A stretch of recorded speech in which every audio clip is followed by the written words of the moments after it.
What's up, everybody? What's up?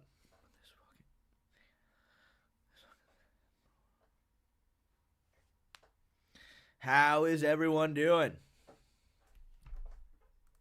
What is this? This community leaderboards? Huh.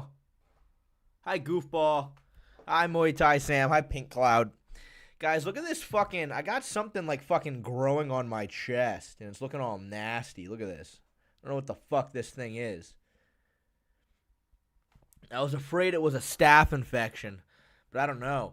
Yeah, honestly, Tyler, I don't know. I don't know. There's a new option now that says like community tab, and there's like a community leaderboard. I don't know what it means or how it works, but you know, yeah, I don't know.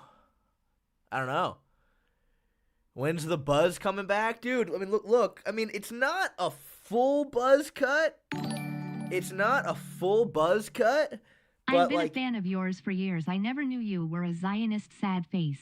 I'm not a fucking Zionist, Sufi. First of all, thank you so much for the $5 First of all, I'm not a fucking Zionist. I don't even know what I'm not. Like, I'm just literally not a Zionist, though. I'm just not. I'm not. Whoa! Steve! $20 for what? Dude, Steve, that's crazy. Dude, Steve, thank you for the $20. Dude, that's crazy. Oh, Steve, thank you so much, buddy. That is so nice of you, dude. Thank you. Am I still here? Dude, Steve, thank you so much, man. That's awesome. Thank you, dude. That's crazy. Steve, you have no idea how much you've helped out the channel just by being here, just by being you. I really appreciate that, man. Thank you. Thank you so much. Oh, Titano, thank you for the 99 cents, Titano. I love you. Yeah, Jim, so you were banned.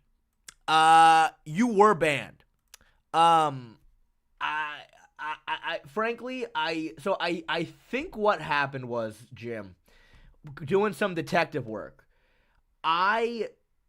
admittedly, I deleted your comment on the last stream that I had when you commented, just because I wasn't trying to have another 3-day argument. You know what I mean? And sometimes I don't trust myself to not get into a 3-day argument. So I went to just remove your comment. I think I might have accidentally clicked the hide you from the channel option. I imagine it's probably what I did on accident. I meant to just delete it, and I accidentally clicked hide user from the channel, which No, I'm not a fucking Zionist, Shonda Labashka, hallelujah. I'm just not. I'm not a Zionist. I'm not. That is the biggest hurdle I have to overcome as a Jewish man, is people thinking I'm a Zionist just because I'm Jewish. Like, what the fuck? Like, since when are those two things congruent with each other? But, dude, and Jim, what the fuck? So you could have been a member this whole time? You could have just been a member this whole time on the channel? Well, thank you. It's about time, Jim. But Steve, again, bro, thank you so much, dude. Steve, I really appreciate that of you, man. Thank you for the $20. Thank you so much. That's crazy. Are you circumcised? No, I'm uncircumcised. And sometimes it's hard to grapple with the fact that that's just like such common. Titano, what? What? Dude, what? What? Oh, what the fuck? Dude, that's crazy. Titano, what? You shouldn't have. What the hell, man? That is so great. Titano, dude. Oh, dude. That's insane. That is insane, Titano. Thank you so much, man. That is fucking crazy. That is fucking crazy, Titano. Titano, I hope for the next 20 streams you just don't send me 99 cents so you can even out how much you send me. Because you send 99 cents every single stream. Like, you've probably given me hundreds of dollars by now. So that's insane. Damn. Jesus Christ, Titano. Thank you. Fuck, that's insane.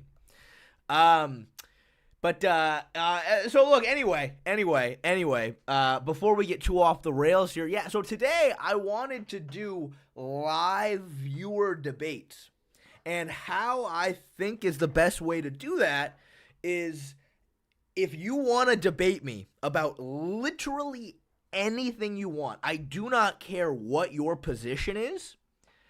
I am going to take the opposite. I don't care what you say. I don't care what your position is about literally anything. I will debate the opposite of you. So I was thinking, for every $2 for not being a Zionist. Oh, Soupy Mir. Okay, thank you for the $2. Yes. Yeah. I mean, yeah. What can I say? I'm not. Nothing about my Jewishness has to do with the country of Israel. I just don't. It's just not. It's just not. But yeah. So for every $10 donation, you get 10 minutes of debating with me. Is what I was thinking. And, I don't know how well this will work. We're going to have to maybe iron out the kinks. Oh, Tony Has Died is here. Everybody, I hope you signed the fucking petition, boys. I hope you signed the petition. I hope you've signed the petition he made. But yes, that's what I'm thinking. If you want to debate me, $10, you get 10 minutes is what I'm thinking, right? Does that sound fair? Or I mean, I don't know. What do you guys think? And again, I'll debate literally anything. And I was honestly just thinking, like, I can just fucking hook up my... I could just, like, call you on Instagram, I was thinking. I don't really know how to use Discord, to be fair. Don't really know how I feel about adding anybody into the Discord. What if someone donates more than $10? That's a good question. What about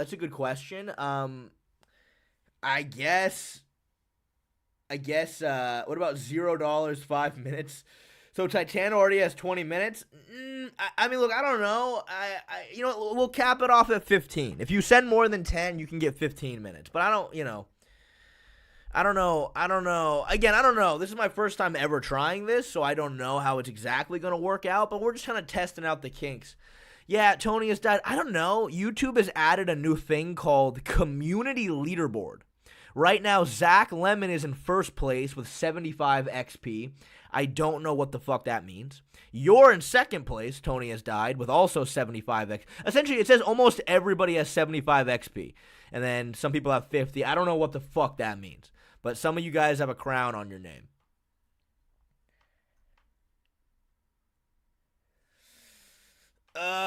But yeah, I don't know, man. I don't know. What if I send you $10.99? Then you get 15 minutes.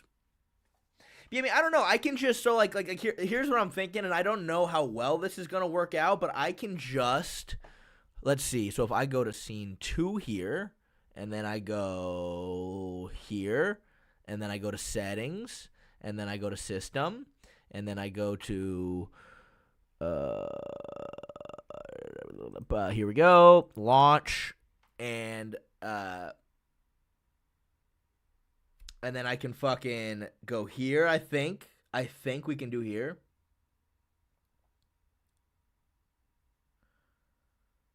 I think. Let's see. Oh, I might need to be on Wi-Fi. I am on Wi-Fi. At least I should be. Wow, Unk actually knows his stuff. I mean, hey, man, what can I say?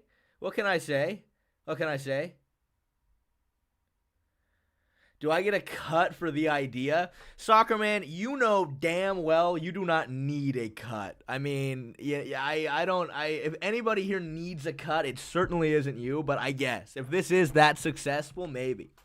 If it is that successful, then maybe we can make that work.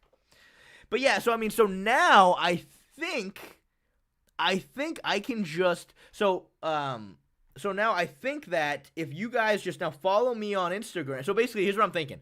You follow me on Instagram and then just send me in the DMs, just send me the screenshot of the email you got for your super chat, then I can just call you on here and you're gonna be on and I can just talk to you on here, right? Does that kind of sound like that might work?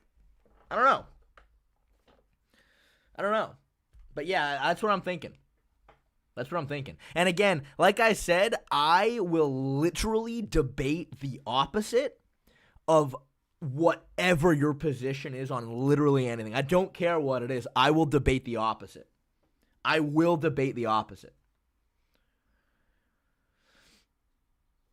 mean, yeah, I don't know, Jim. I mean, in theory, yes, but I mean, nobody's debated yet. So, I mean, no one's donated yet, so I don't know.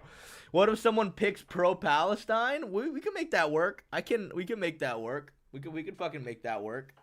I mean, I don't know how I would argue that because I don't know anything about the topic, but I might be able to make that work. So Contrarian Shay is coming out today. I mean, maybe.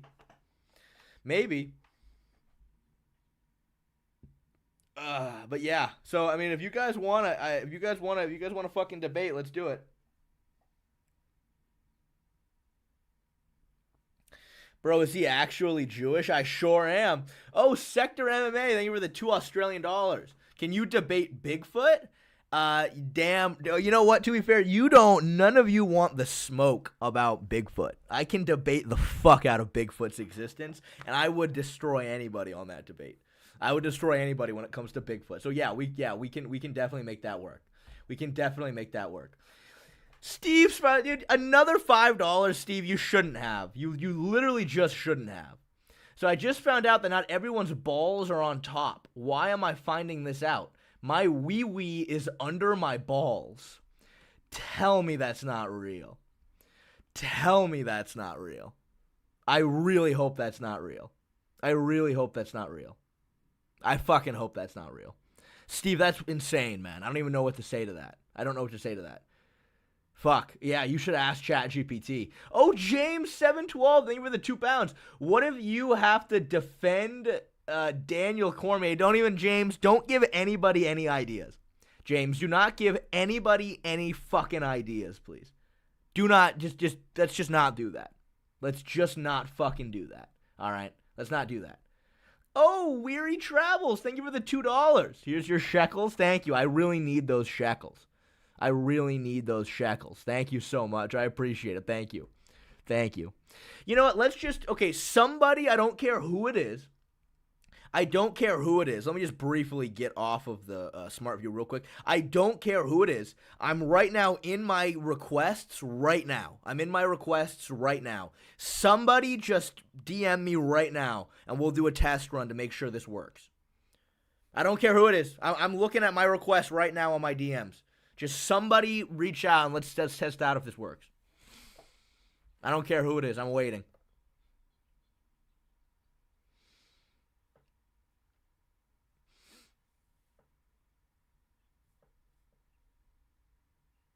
I mean, I'm thinking Instagram's probably the easiest. But, I mean, we might have to do Discord. I don't really know how to work Discord, though. But if Instagram can work, that's probably the easiest way to do it. But I don't know if it will. That's why I want to test it out first.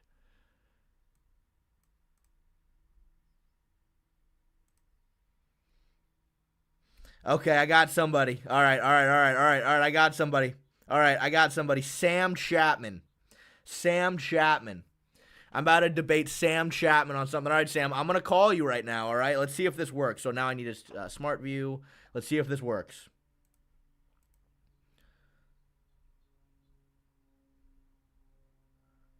I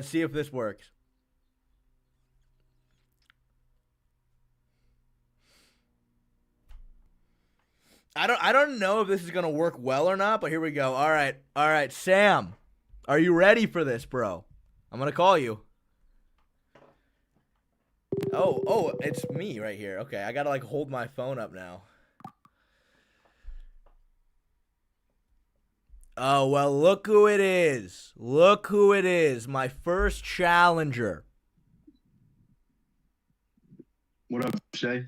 What's up? How does that sound? Is it a horrible angle? This probably is a really bad angle. How does it sound, everybody? Is the sound all right? Sam, just start reciting a Jewish prayer for me. Maybe interest rates be high and the nose is long. All right, chat. Let me know how that sounded. Sam, you don't want to show your face? You don't want to show your face, buddy? I'm good. Okay. All right. Okay. What are you? Okay. Audio's really bad. Audio's great. Okay. Hey, people are saying it sounds all right. Okay. All right, Sam. Give it to me. What do you want to debate about? It can literally be about anything. Right. We gotta make it quick. I'm in the woods right now. I'm gonna lose coverage. Okay. But I think Ilya Toporia's featherweight resume is honestly very weak, despite the names he's beaten. You think Ilya Toporia's resume is dog shit? Is that what you said? I think if you got to consider when he beat Volk and Max, there's only 2 real good wins when he beat them and the conditions. He did it in, I would say, suboptimal, rather unimpressive. Kind of, you got to look at the Max and Volk he fought. I don't think it's that good. And it really makes me think Oliveira beats him and Islam could beat him. And I'm not impressed with him. Man, I really, really want to agree with you. I really, really want to agree with you on that, but I have to find a way. Okay, all right. But let me ask you something, Sam. You have gone on record to say in the past, and I know this for a fact, you've gone on record in the past to say that Josh Emmett is really, really, really good, and Ilia Topuria beat him. So, I kind of got you there. Josh had to have in his last 5 fights. You know what? That's a valiant point that you made. That is a very valiant point that you made. But I think the one thing you're not including into your argument is that he hits really hard. 35-year-old prospect Ron Murphy just took him to a rather comfortable decision. I don't think he hits that hard. Okay, true, but you have to gauge skin color. I don't think Josh Emmett's got the. You're saying he doesn't have the racially motivated buff of Drew Dober? Okay, this is terrible. Guys, I'm really losing this debate really badly. Okay, let me think about this. So okay, it's hard for me to debate this because the problem is, and I kind of see what you're saying, because here's what I think. I think that Max Holloway and I think that Volkanovski are obviously extremely, extremely high level fighters. But at the end of the day, they're both volume punchers. You know what I mean? They're both like very heavy volume punchers. They kind of need to beat you by decision. Both of them do. And that's so hard against somebody like Ilia who cracks. I don't think Ilia's defense is that amazing, and that's why I think that against a really big power puncher, Ilia theoretically could be in trouble, But I think that, Sam, I think you've just beaten me in this debate. I think you got me, man. I think you fucking got me. I'll summarize it here. No, you got me. It right also. Ilias fought like a very one-dimensional style of fighter. The high volume, the Tay-2 decision.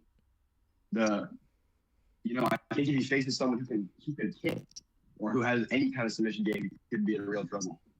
He's not that big for featherweight. He kind of needs to bully people.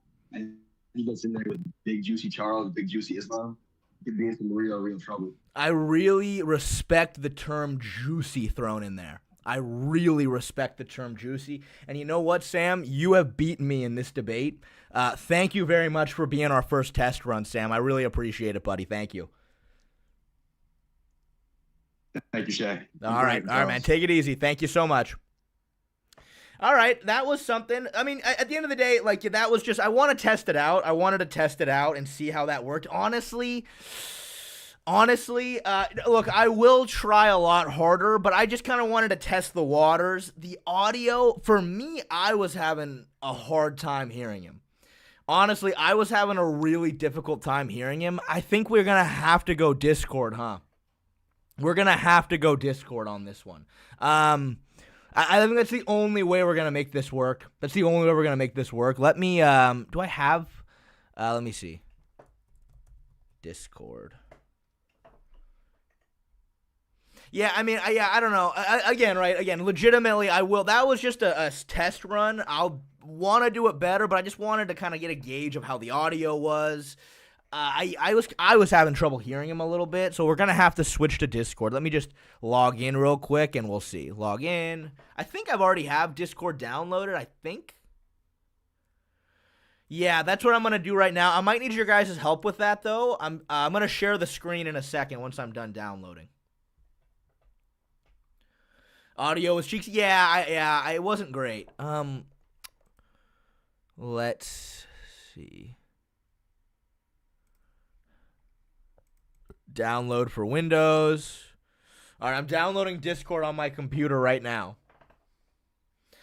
Just leak your number again so we can just call you when we want to debate. I mean, Kevin Duan, wholeheartedly, I thought about that, but I'm not going to know who's real and who's not real.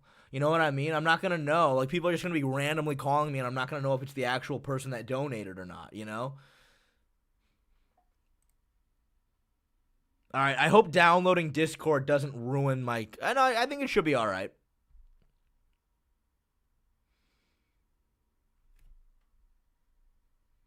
Yeah. Okay.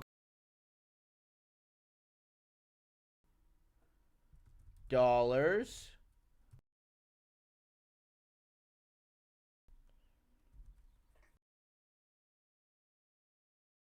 Bait. All right. Don't leak your number. Yeah, I mean, I've already leaked my number multiple times. I did it on accident last time, and then, yeah, I was getting phone calls for a while, but it stopped, you know? Okay, let me see.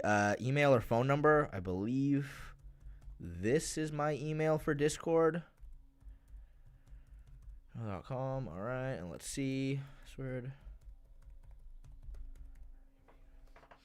Oh, praise son. Thank you for the £2. You look like a Jew today. Thank you, man. That's honestly, You look like a Jew today. Yeah, that is kind of like, there's no better compliment in my books than that right there. There's no better compliment in my books than that right there.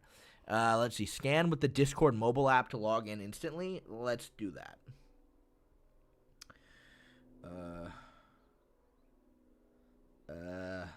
Let's see. Scan. Log in. God, I really wish I knew how to use Discord better. 10 minutes too long, 5 minutes max? You know what? Okay, you're right. Maybe 5 minutes is better.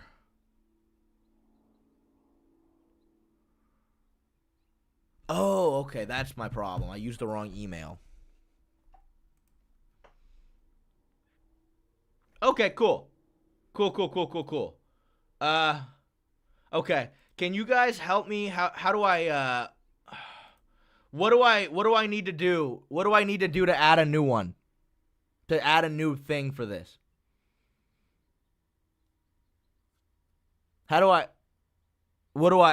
Where and how do I make a new, is it this, add a server?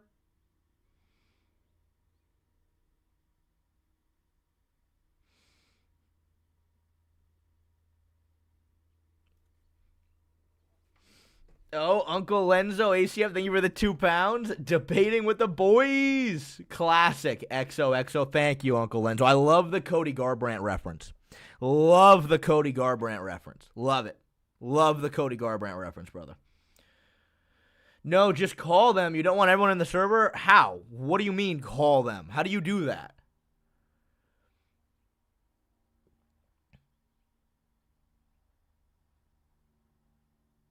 A group chat, add and remove people? Okay.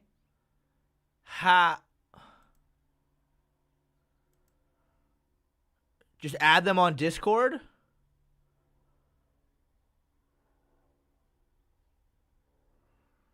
Just DMs. Like this?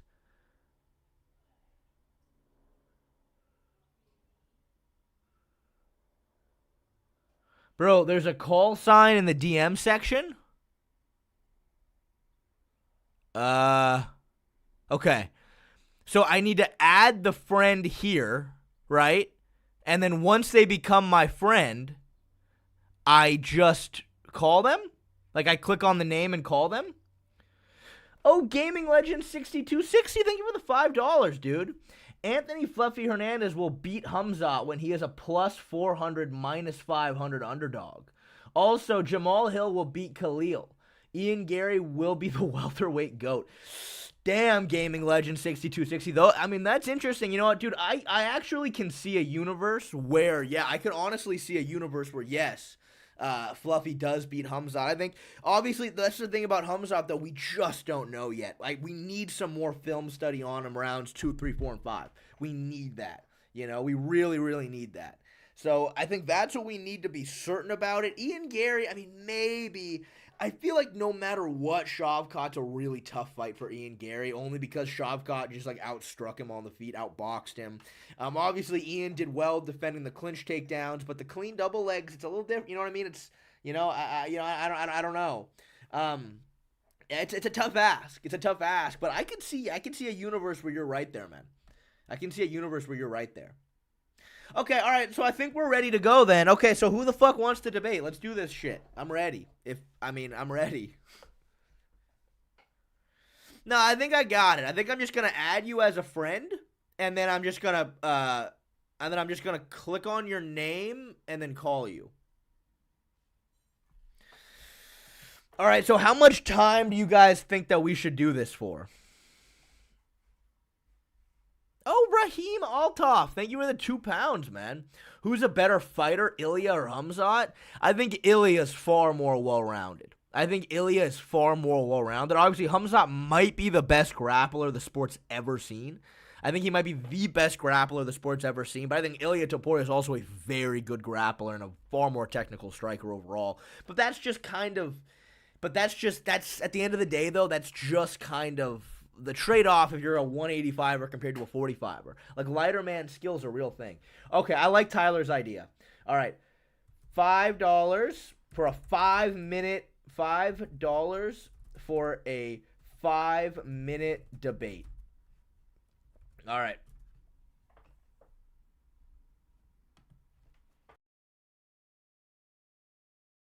Five-minute debate. Let's just test this out. All right. That is the rules and stipulations, boys. That is the rules and stipulation. Whoever wants it, I mean, and anybody who's already donated that much, if you want to, just let me know. We can do it. We can fucking do it. Bro wants money. I mean, you know, what can I say?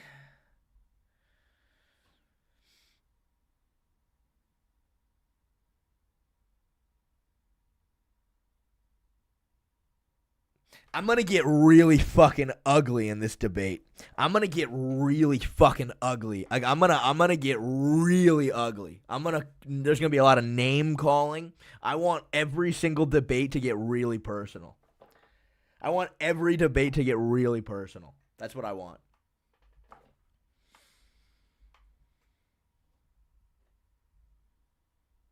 Nah, you're too beautiful to be ugly. Aw, thanks, Sam. I'm glad you think so.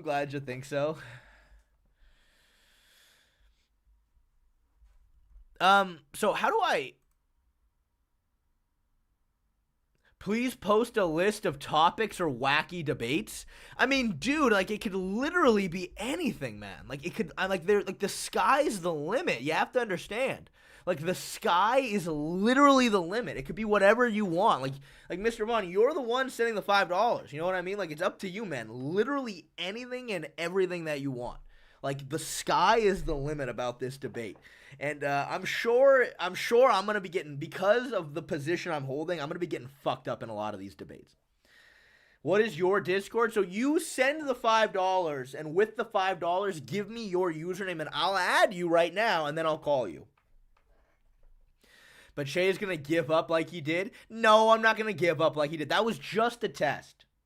Oh, no, Steve. Yeah, no. We're doing it on Discord now. We tried it on Instagram for the test, but it just didn't work very well. It didn't work very well.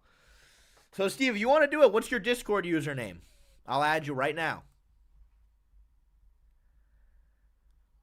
Again, I'm down to do this more. We're giving it a good old test run today and just kind of trying to iron out all the kinks, you know? Do I get a refund if I lose? That's not how it fucking works.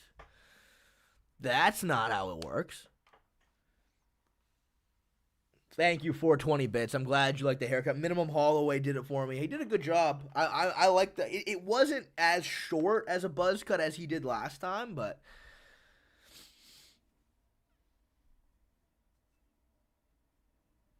My name is Balls Stink 9006. All right. Okay. I gotcha. Balls Stink 9006. All right, Steve. That doesn't seem right, Steve. BALLSS. Correction. Okay, all right, correction. Correction, Steve.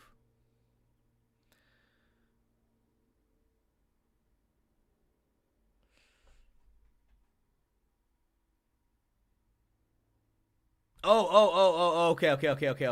All right. All right, Steve. All right, just add me back and let's do this thing.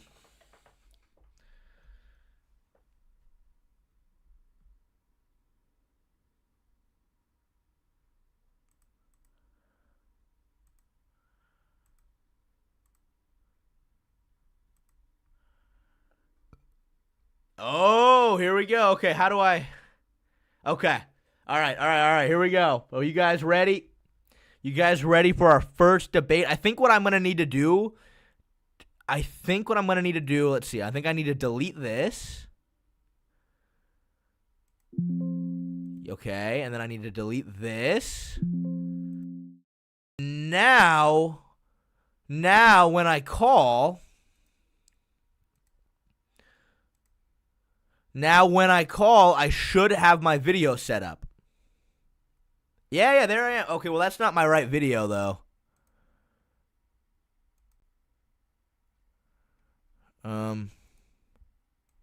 There we go.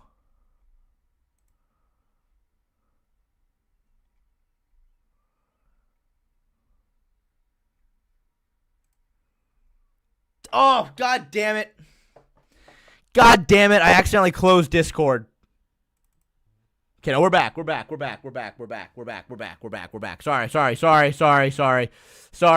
I didn't mean to close the Discord. Oh, CB Delivery, thank you for the $2. What up, dog? Do you know Mike Finch? I feel like I've heard the name Mike Finch, but like what's the context? What's the context with Mike Finch? Okay, so there we go. Okay, so now just get out of here. All right.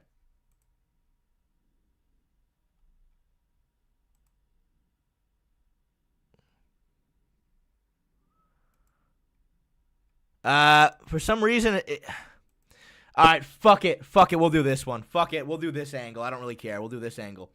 What the fuck? What? Gaming Legend 6260, what? $50? What the fuck? Dude. Oh my god. Because I'm at work, I want you to choose a random viewer and debate them on how Armin will destroy Charles in every aspect of fighting with the striking and the ground game. Anyone is fine. Choose someone who wants to defend Charles. No, man. I see now why you sent $50 with that. I see now why you sent me $50 for that, because that's hard. That's a fucking tough-ass Gaming Legend 6260. Okay. Oh, we'll do it. For $50, I can do that. For $50, I can do that. Weary Traveler, thank you for the $2, man. Who the fuck is this guy? I don't know, man. Gaming Legend 6260, that's insane. That is actually crazy. Thank you so much, man. Steve, where are you, dude? What are we doing here?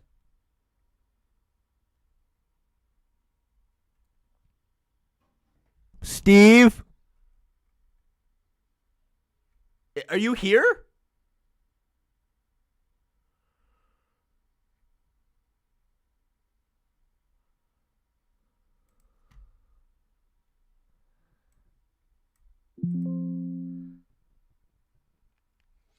Oh, Brooke Mulu, thank you for the $5. If Corey and Sean fight and he can't take Sean down, he gets completely outclassed on the feet. Brooke Mulu, I kind of agree with you. I think completely outclassed is a little dramatic, perhaps, but you might be right on that. You absolutely might be right on that. I think Sean and Corey are very similar on the feet, except for the fact that Sean is way more fast twitch, and he's way more explosive and has way more power. I think he's faster. I think he's a lot faster.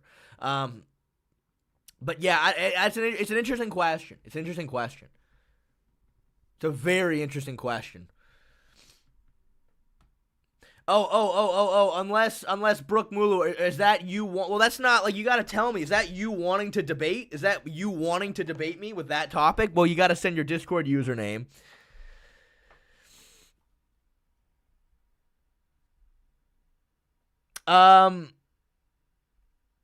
Yeah, Steve, dude, I don't know, man. Let me try to call you again.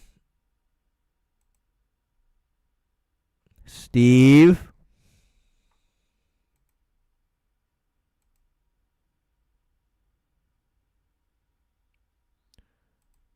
Steve?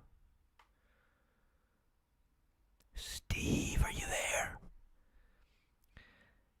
He's in a voice call, you're in a video call? Okay. Then do I then turn the camera off? Steve, I wanna debate you, Steve. Steve, I wanna debate. Oh, Tyson Tom, thank you for the $2.80 Canadian dollars. What's next for Armin? I say give him Justin Gaethje. And I know, like, you know, fucking Ali Abdelaziz, the fucking terrorist himself, is like, he will wait for a title shot. I'm like, for what? Getting knocked out by Max Holloway and then beating Fiziev on 2 weeks' notice, that's going to gift you a title shot? Why? I still don't understand why Max Holloway is just getting completely skipped over at 155. I don't understand why. Like, Max Holloway goes out there, puts a masterclass on the top contender, Justin Gaethje, and now we're just, like, forgetting that he exists. You know what I mean? We're just forgetting that he exists. I think Gaethje should fight Armin. That's what I think, and he needs to earn the title shot again. If not, give Armin, like, Max Holloway or something. Oh, Steve, $2. Thank you. Do the same thing one more time. Okay, what, like disconnect and reconnect? Steve? Hello? Wait, I see it. I see that you're talking, right? Does that mean that Steve is talking with the green right there? Right? I think that meant that he's talking. But I still don't hear you. Let me see. What's my output device? Oh, output device. Okay. Hold on. Steve, are you there now? Can you hear me? There we go. Okay, that was 100% my bad. I had my fucking microphone as the mic output. Okay. Sorry. Okay, cool. Sorry, my bad. I'm in it. Good. All right, Steve. Look, man, for the amount of money you sent me during your days, we could go. Do whatever you want. Whatever you want. What do you want to debate about, Steve? Okay, it doesn't need to be too long. Like 10 minutes is a long time, but I want to debate. Okay. I think injuries, specifically Aspinall versus Blades, are legit losses. They shouldn't not count. Same thing with DQs. You think that Curtis Blades absolutely beat Tom Aspinall that night that he got injured? Is that what you're saying? Okay, this is what I think. Okay. I think that it doesn't show skill on Blade's side, but having a body that is resilient enough to hold up is a part of fighting just as much as skill is. So if your ACL can't hold up in an actual fight, you lost. It's not just about skill. It's about your physical attributes too. Oh man, you know what, dude? Okay, all right. How am I gonna? Because you know what? It's when you say that, the first person that comes to mind is Darren Till. You know what I mean? Somebody whose just body was way too brittle, and unfortunately, if your body's too brittle, you can't hang. You know what I mean? You just can't hang. I guess if I were to be a contrarian to that point, I would say I think the main way that somebody... Well, let me ask you, Steve, how do you feel about steroid usage in the sport of MMA? I think it should be legal, and I think if you're on them and you don't pop, I don't hold it against you. But if you do pop, I do hold it against you, if that makes sense. Yes. That I like that, because if you get caught, you're just kind of an idiot, right? You didn't have the right people. You weren't taking, good care of doing the things you need to do to get around that drug test. I think that a huge aspect in being more durable, like you said, and not having your body, have that kind of fluke injury is, being on steroids. You know what I mean? I think that's probably a huge thing. But in terms of like Tom Aspinall, Ah, man. I mean, fuck. From my recollection, did Curtis Blades even land a single shot on Aspinall before his I knee think it's exploded? irrelevant. I think it's irrelevant.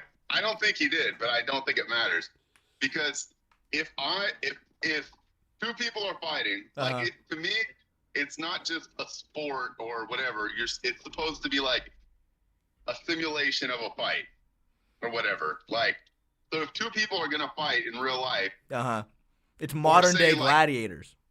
Yeah, exactly.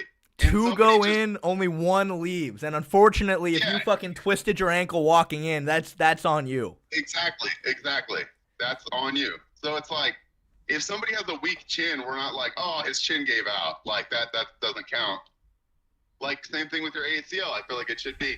If your ACL gave, I mean, I guess somebody had to find your chin, so that actually takes skill on the other guy's part. But still, I think all right. Well, injuries are valid losses. For me to play devil's advocate here, here's what I would say. I would say so your point is that Tom Aspinall absolutely lost his first fight against Curtis Blades, right? He absolutely lost, and that was on him for getting injured. But then same thing with O'Malley against Cheeto. Okay, but with both of those examples, right? When both of those guys then come out in the next fight and then completely dominate, it's like, well, then what's the like? You know what I mean? It's like, so what's your end goal then? Like, you know, right? Like, what's the point, right? Both of those guys then dominated in the rematch. So, like, what are you accomplishing saying that they lost? Like, what does it prove other than the injury aspect? You know what I mean? What does that prove? Like, what's your end game with saying that? Well, so I'm not even saying, like, if somebody gets injured, I'm not even saying that they should be like I would think Aspinall should go into the next fight the favorite. Same thing with O'Malley. But it does prove that it's just a knock. It's just a knock on you. Like, it's a loss. I don't know how else, like, I'm not saying it even means that you are, that the guy that got hurt is worse. But I just don't like the argument that it doesn't count for anything. Like, I think if you're going to compare somebody, like, let's say you had somebody with Aspinall's exact same career without that injury, I would hold that guy in a higher regard than I would Aspinall. Okay, well, Steve, let me ask you something. And, Steve, be honest with me. Make eye contact with me as I ask you this question, all right? Do not break eye contact. I can feel it. I can feel it. I can feel it. As I make eye contact. I can feel it. Okay, yeah, I know. Sorry, 1 second. Marcin Robert, thank you for the 10 RON. I bet $300 on Jacoby and Gamrot. Ludwig Klein's pretty good, man, so I hope you don't lose that $300. But, okay, Steve, we're making eye contact right now. Steve, if you were in the UFC, and you knew that you were 1,000 times better than the guy that you were fighting, and his big toe lands on your perennial nerve and your foot gives out and you fall over and the ref just steps in and calls it, you're going to sit there and you're going to get on the mic and say, he beat me fair and square and I lost. Be honest with me, Steve. You're going to say that about yourself? So I'm 1,000 times better. I would say I beat him 999 times out of 1,000. That was his one time. That's what I would say. Look, you know what? I sense the truth in your voice. I can wholeheartedly say that I would do what O'Malley was doing. I would be holding up a 0 sign every single time they announce my record. But that's just me, though. I understand what you're saying, but I couldn't do that. But is that for yourself to keep because I get it from the perspective of, like, you have to keep your own confidence up. Like, you can't, if you look at it like it's an actual loss, it might hurt him in the future mentally. So from that perspective, I get it. But to actually, like, if I were to actually, and I can't say because I'm not an actual fighter, so I can't say, like, I can't get into what the mentality, like, whatever. It makes sense that you would need to be a little bit delusional and be like, that was total bullshit and it just doesn't count. But I think logically looking at it, and this is me, like, from an outside perspective, so I don't know if I could give a real call on what I would say, but I think from the outside, that would be the way to say it. I would win 999 times out of 1,000, and that was his one. Well, Steve, I think you're a better man than most. I think you're a better man than most in that case, because I think 99.999% of the population is holding up that zero sign. That's what I think. That's what I think. And I think, if you're able to admit that if I lost under those circumstances, I would still keep that same thought process and use the same logic. I respect it. I don't know, though, Steve. I think there's a good chance, man, if you were in the UFC and that happened to you, I have a feeling you'd have a different opinion about that. That could totally be the case. That could totally be the case. I won't argue with that. Well, Steve, thank you so much for the debate. I really appreciate it, Steve. I love you, man. I hope you know that. I love you, dude. All right, Steve. Thank you so much, man. I really appreciate you. All right, bye. All right, goodbye, buddy. Oh, Mr. Vaughn, thank you for the $2. I got a topic, Supernova Black, after you're done. All right, Mr. Vaughn. Okay, well, Mr. Vaughn, we're going to put you in queue. Can moderators, can you guys keep a queue of the debate? Because Mr. Vaughn needs one. He sent $5. But also, Mr. Gaming 6260, we have to do his. We have to do his as well. So if the moderator, so we got Mr. 6260 Gaming 6260, he's one, and then Mr. Vaughn's after him. So we got to keep a queue of this. All right. Oh, Aaron T, thank you for the $5. Sorry, I lost it. Where is it? Okay, but if it's counted as a loss and people look into it, they will discredit the loss because it resulted in injury. That's what people do right now. I mean, yeah, I kind of agree with you. You know what I mean? I kind of agree with you. I think that, again, I think you can, I understand the logic that Steve had, but I just think it's one of those things, man. If you were the one in that position, it's like, yeah, bullshit. You're going to be sitting there saying, oh, fair loss, he got me. Like, hell no. If you don't even, someone doesn't even land a punch on you and you just take a back step and your knee blows out, it's like, well, you know what I mean? It's like, well, what, but I think that was a great debate, though. I think that was a great debate.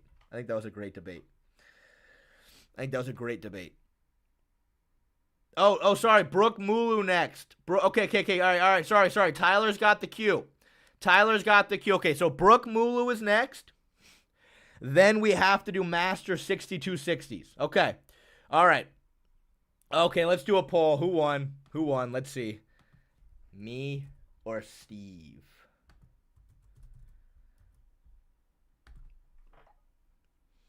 All right, let's see it.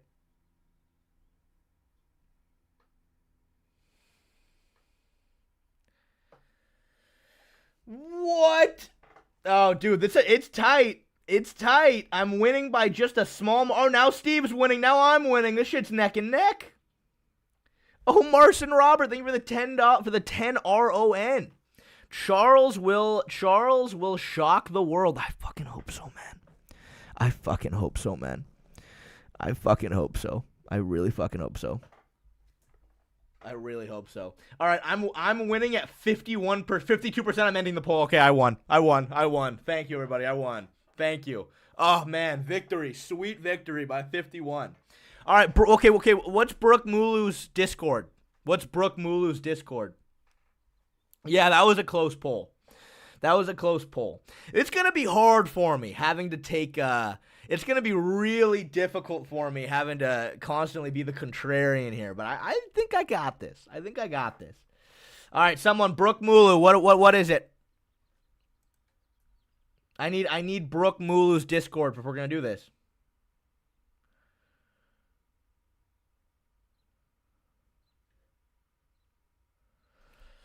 Bro, we've got about my O'Malley donation. What do you think about that?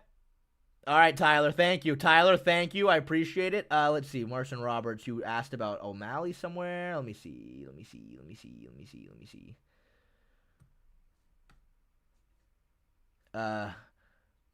Oh, I see it. Well, Marin Robert, thank you for another 10 RON. I think O'Malley has it. I mean, dude, you know what, man? I kind of agree with you again. Like, I'm actually right now working on my final definitive Sean O'Malley Marab breakdown. That'll be out probably Monday, I imagine. It's going to be sponsored by DraftKings, so I just need to let them know when I got the go-ahead to post it. But yeah, dude, I mean, like, I don't know. It's one of those. It's a tough one because it's just so game plan specific, and it just depends on who overextends. But I do think that O'Malley has all the keys to win. I really think O'Malley has all the keys to win. It just comes down to the fact that he can't be overextending. He needs to be stronger. There were exchanges that we're going to look at where he was defending takedowns well against Merab, and he was still getting bulldozed. You know, so I mean, there's a lot to say about that, but I do think Sean has a good shot of winning. Tyson Tom, thank you for the $2.80. Jones got the money and wants and still pulled out. Got all the money he wants and he still pulled out. I mean, I don't even know if I would say he pulled out. He just never fucking accepted the fight, you know? He just never fucking accepted the goddamn fight, you know? Yeah, but I mean, that's a good point, though, Fat Guru, is that, like, you should expect that Merab is going to prepare for the teep game of Sean. Even then, though, I don't think the teeps are the only path to victory for Sean. Sean just needs to not overextend. Don't throw any right hands unless Merab is the one to go in first. You go back to their original fight, and it was just Merab was waiting for Sean to do something. And the second he did, he was just ducking underneath it every single time. So it's not even just the teeps, but that is a big key. I mean, again, we're gonna look at everything when I drop my video about it. All right, okay. I'm sorry, Brooke Mulu. She ain't. They're not here. I don't know what to say. They're not here. So we need Master CGO60, who sent $50. I need to debate with somebody about how Arman Tsarukyan is going to destroy Oliveira. Who wants to be on the side of Oliveira? We need somebody to be on the side of Oliveira. In terms of him fighting Arman Tsarukyan in a 5-round fight. Somebody. Anybody. Volunteer. Volunteer.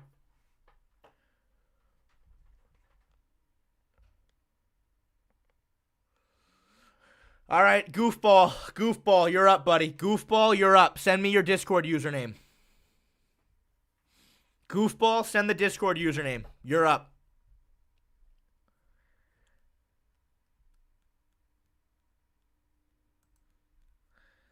All right, the _goofball 123. All right. All right, Goofball. Well, Goofball said he has too much film study on this. He says he's got too much film study. That sounds like the guy we need. All right, that sounds like the guy we need. Goofball believes that Charles Oliveira is going to beat Arman Tsarukyan in a 5-round fight, and I'm here to argue that he's not, though. I'm sorry, I'm here to argue that Oliveira is going to get his fucking shish kebabbed.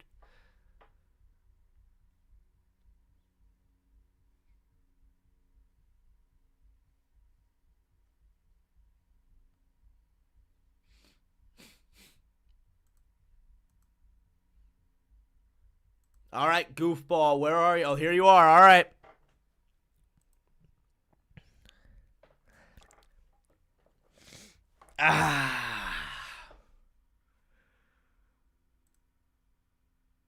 Let me just make sure. Okay. Yep, we're good. We're good. We're good. Goofball, where are you, buddy? Hello, can you hear me? I can hear you, Goofball. I can hear you. Perfect. Let me mute your stream real quick. Yes, please do. All Please right. do.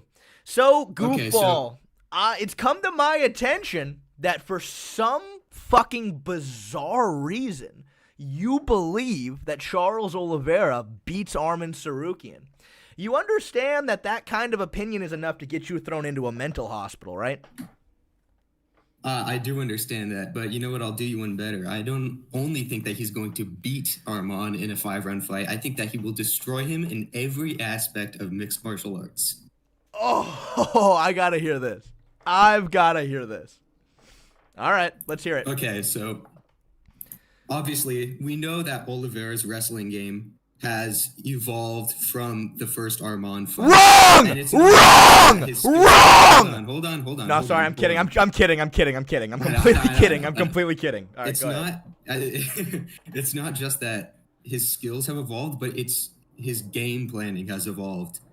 In the first Michael Chandler fight, he was much more complacent, standing on the feet with Michael Chandler. However, going into the second fight, Michael Chandler, who has a very similar build to Arman Sarukian, who does also have a wrestling background, albeit not as strong of a wrestler as Arman, he was able to take him down with relative ease, you know?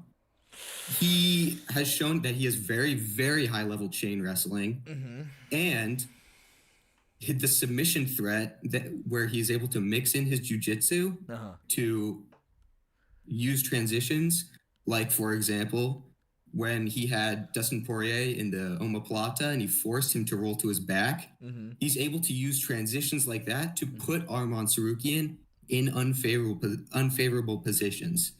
As long as he doesn't do what he did in the first fight, where he gets complacent on the ground, he will absolutely be able to dominate Arman Sarukian. He has the height and reach advantage in the striking. He's a much cleaner striker. He obviously hits way harder. And his scrambles and his ability on the ground, he's so fast that it's going to be difficult for Arman to get off his ground and pound, which is one of the strongest aspects of his game. In the first fight, Charles Oliveira, in the first round, he was able to get Arman Sarukian in a mounted position because he used the guillotine on him. Obviously, Arman's shorts slid off, and if that didn't happen, he would have finished the submission. But even though he wasn't able to, he was able to put Arman Sarukian in the mounted position, and he was able to work from there for a pretty decent amount of time, considering how high level of a scrambler and a wrestler Arman Sarukian is. However, he did get reversed later on, but he did a very, very good job of using overhooks on Arman Sarukian's arms to prevent him from getting his ground and pound off. Goofball, there was not a single sentence of truth spoken in anything that you just said. And let me tell you why. First and foremost, the guillotine attempt that you were referring to, that Charles Oliveira had on Arman Sarukian, well, yes, you are right that the short slid off, and that's the only reason why he escaped the guillotine. Let's just call a spade here, goofball. Charles Oliveira got lucky. He threw a leg kick right as Arman was throwing a high kick. It knocked him off balance. Charles got to his best position, period. Still couldn't finish. Whether or not it was fluky or not, what's going to stop Arman's shorts from sliding off again, right? We're sitting here acting like, well, it just wouldn't happen again. Why not? Why wouldn't Arman not tie his shorts on nearly as tight? If I'm Arman, I'm wearing my shorts really loose just in case that happens again. But anyway, moving on. You said that Charles Oliveira is a much more technical striker than Arman Sarukian. He's taller or longer. My only follow-up question to you is, where the fuck was it in the fight? Where was it? I'll tell you where it was, goofball. I'll tell you where it was. Charles Oliveira likes to use high guard, and he likes to pressure his opponent and go after them. Well, that's a problem, because if you have the freestyle wrestling that Arman Sarukian does, and by the way, a much more youthful, exuberant body than the old, brittle carcass that is Michael Chandler, well, he's just going to duck right underneath your pressure and your high guard, get in on the takedown, take you down, and then from full guard, he's a jacked hamster. He's so brutally difficult to submit. His ground and pound is deadly, and he absolutely fucked up Charles Oliveira with the ground. It hurts to say all this. I hope you guys know that. It hurts to say all this. But he absolutely fucked Charles up with the ground and pound in the second round. Now, of course, right, round 3, I think, was very close because Arman Sarukian slid off the top of Charles and he got stuck in a Darce choke, right? You know, yeah, that's a problem, right? That's absolutely a problem. But he did defend well, flattened his body out, was sort of able to survive that position. In a 5-round fight, unfortunately, Charles is going to keep running into the same problem, that his high guard and his pressure is going to make him run into takedowns. And unfortunately, if he's accepts full guard, which I'm sorry, he's always accepted full guard. I mean, yeah, we can sit here and say, well, like you brought up yourself, you said, well, as long as he doesn't accept bottom position, we're good. It's like, well, yeah, and if my mom comes back from her trip to the store that she went on 20 years ago, I'll have a mom again. All right, but we don't live in fairy tale land, goofball. We don't live in fairy tale land. Unfortunately, Charles Oliveira accepts bottom position, and he's going to accept bottom position against a jacked hamster in Arman Tsarukyan. He's going to elbow Charles's face off. I'm sorry. It hurts to say this, everybody, but, yeah, that's kind of where I stand, goofball.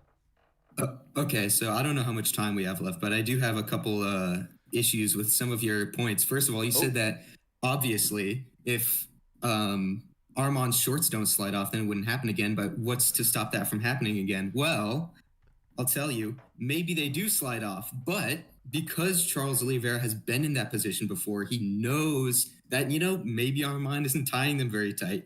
He can be prepared to slide into an even more dominant position, maybe transition that into a back take. We know he has very high level, not only submissions, but his positional jiu-jitsu is extremely, extremely strong. So he could transition that into something even more dominant and maybe even get a rear naked choke. Who knows? You also said that, Charles Oliveira, he's always accepted bottom position. He's just going to do it again. Well, I think this is, again, where a lot of this comes in, is the fact that Charles Oliveira has been in a fight with Arman Tsarukyan, and because he's made mistakes, he's going to be able to evolve from that. He's going to be able to learn from what he did wrong. And I think that the main thing that he did wrong in that Arman fight was simply that he accepted bottom position too much. I don't think it's that much of a stretch to say that Charles Oliveira will go in with a new game plan of simply being a lot more active on the ground, trying to escape from the bottom instead of just sitting there. Also, you said that if Charles Oliveira continues to pressure forward, then he's going to run into takedowns. There's this big misconception that if you're not moving forward, then you must be moving backward. And that's simply not the case. If Charles Oliveira is able to hold the center of the octagon, he's not going to be moving forward and running into takedowns, but he's also not going to be on the back foot, where, let's be honest, he's not very good on the back foot. If he's able to hold the center, he does have better fundamentals than Arman Tsarukyan. I know a lot of people say that Charles Oliveira has terrible defense, but his high guard is very solid, and he is able to block a lot of hooks and a lot of uppercuts as well, especially from Arman Tsarukyan, who's going to be shorter. If he's able to hold the center, use leg kicks, oblique kicks, and teep kicks to prevent Arman Tsarukyan from closing the distance, and he's not constantly running at Arman, throwing big winging punches, which he doesn't tend to do in the first place, he isn't going to be running into too many takedowns. And if Arman Tsarukyan does shoot for a takedown out in the open, even though he does have a very explosive shot and he is very athletic, he is going to have a much higher chance of being able to defend it or even jump onto a submission from there. Goofball. All right. All right. That was great. This will be our closing points right here. First of all, I'm glad that you agreed with me that I was right about the point of the shorts. But moving on really quickly, so you said that the one mistake that Oliveira made that he will learn from in this fight is he won't accept bottom position. Well, let me ask you, what happened in round 2 when Charles Oliveira marched at Arman Tsarukyan with his hands up in the air, right? Arman ducks right underneath it for a single leg, runs the pipe, takes Oliveira down. Oliveira, in that moment, went, I cannot end up on the bottom with this guy. He uses butterflies to try to cause a scramble, get back to his feet, which he did a very good job of, but then Arman Tsarukyan held on to the body lock with double underhooks, had really good head positioning to avoid the guillotine, and then he ran Oliveira over, and then unfortunately Oliveira didn't have a choice but to accept bottom position because unfortunately he's fighting arguably, potentially the best wrestler in the division. And he's only getting older while Arman is still reaching his prime. I think fundamentally, Charles Oliveira, no matter what, like again, he already tried to not fight on the bottom. He didn't have a choice. Round 3, also, while Arman Tsarukyan takes a shot, had perfect head position to avoid the guillotine, put him down, and again, he didn't want to be there. Charles didn't want to be there. He eventually did cause a scramble to get to that Darce choke, but I just don't think he can consistently prevent the takedown in the same way that you're describing, Goofball. I just don't, man. I just don't. Okay, so quick closing statement. All right. You did talk about how he could accept bottom, or he's forced to accept bottom position in a lot of spots. I do agree that I think maybe I misspoke a couple times. I think that you did a lot of that, by the way. Yeah. A lot. Okay. I'm kidding. All right. I'm kidding. I do think that, yes, he will be forced to accept bottom position at sometimes, but there's a difference between accepting bottom position and getting complacent in bottom position. If he sits there inactive and just lets Arman Tsarukyan work, he is going to lose. But if he is able to accept bottom position and he works off of his back without his head pressed into the fence, he can cause scrambles. He can throw up submissions and force Arman Tsarukyan into dangerous positions where he will potentially be able to escape or get Arman into a dominant position. So that's my final statement. Thank you, Shay, for debating that. Oh, Goofball, that was great. That was really, really great. That was a great debate. Thank you so much for doing it, man. I really appreciate you. Absolutely. Thank you, Goofball. All right, take it easy, All right, man. have a good one. All right. So during that debate, we got a fucking $20 donation from the Potato Gamer. Potato Gamer, it took a lot to not mid-debate freak the fuck out over that. That's insane. Thank you so much. Debate topic: Jon Jones is gay. The real discussion is he top or bottom. My position is that he's on the bottom. No balls, you won't debate me. All right, Potato Gamer, give me your Discord. We'll do it. We'll fucking do it. Give me your Discord, the Potato Gamer. We'll debate that topic. All right, let me poll everybody who won that debate. Me or Goofy? Me or Goofball?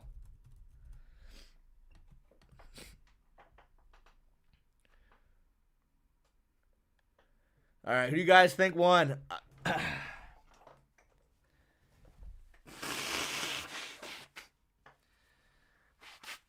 Yeah. I honestly, I'm glad. I'm honestly glad that I'm glad. I'm glad.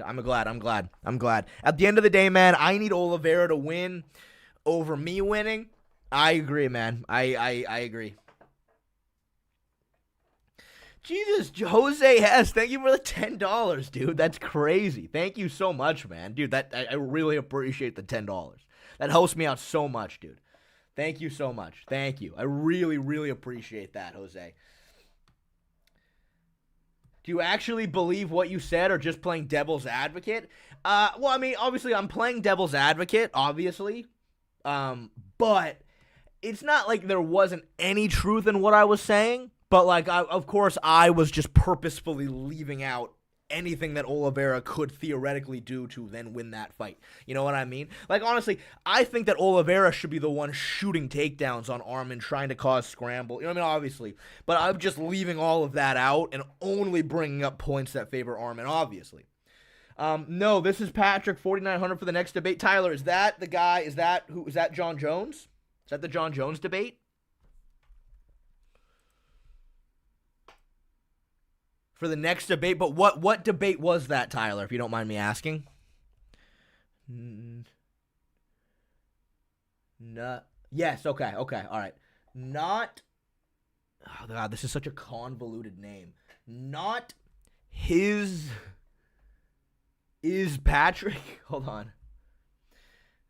Oh, fuck, okay, Bumfuzzle, thank you for the $5. Add Bumfuzzle to the queue.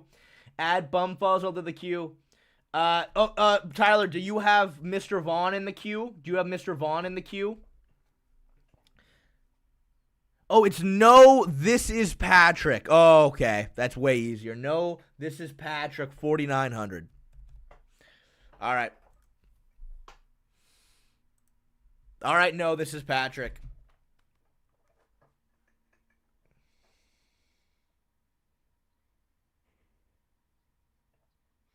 Let me know when you've added.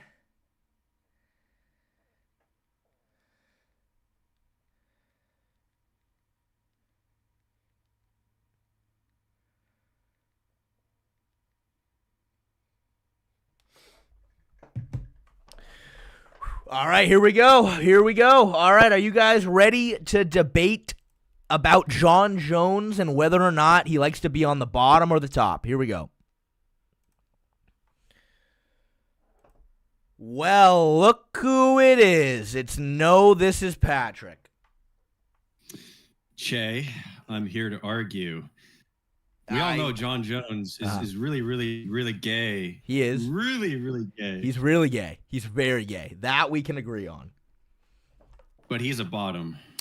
He is definitely a bottom, Che. Okay, obviously, I hope you can understand why I'm a little skeptical of that. I mean, this guy is 6'4", 235, 240 pounds even.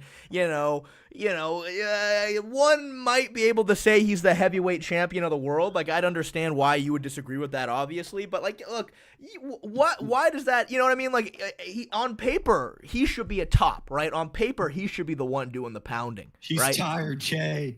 He's tired. He's put a beating on other men and has been on top for so long that he just needs a dominant man to just put him on the bottom. And it's just so easy being a bottom and not putting any of the work that it requires to be on top. Okay, but have you watched the video of him at the comedy club? No. Okay. No. Well, you have to watch that video of so in the video of him at the comedy club, the one that MMA Guru exposed. The things he was saying, I think it's pretty top. Like, what, chat, help me out here. What did he say? He said because he was with this little scrawny little white boy, first of all, right? I think he was with this scrawny little white boy, and look, if that scrawny little white boy is the top, then God help us, all right? Oh, yes, and you remember what he said. He said, "Hey, blue eyes," in a sexy, sensual way to this guy.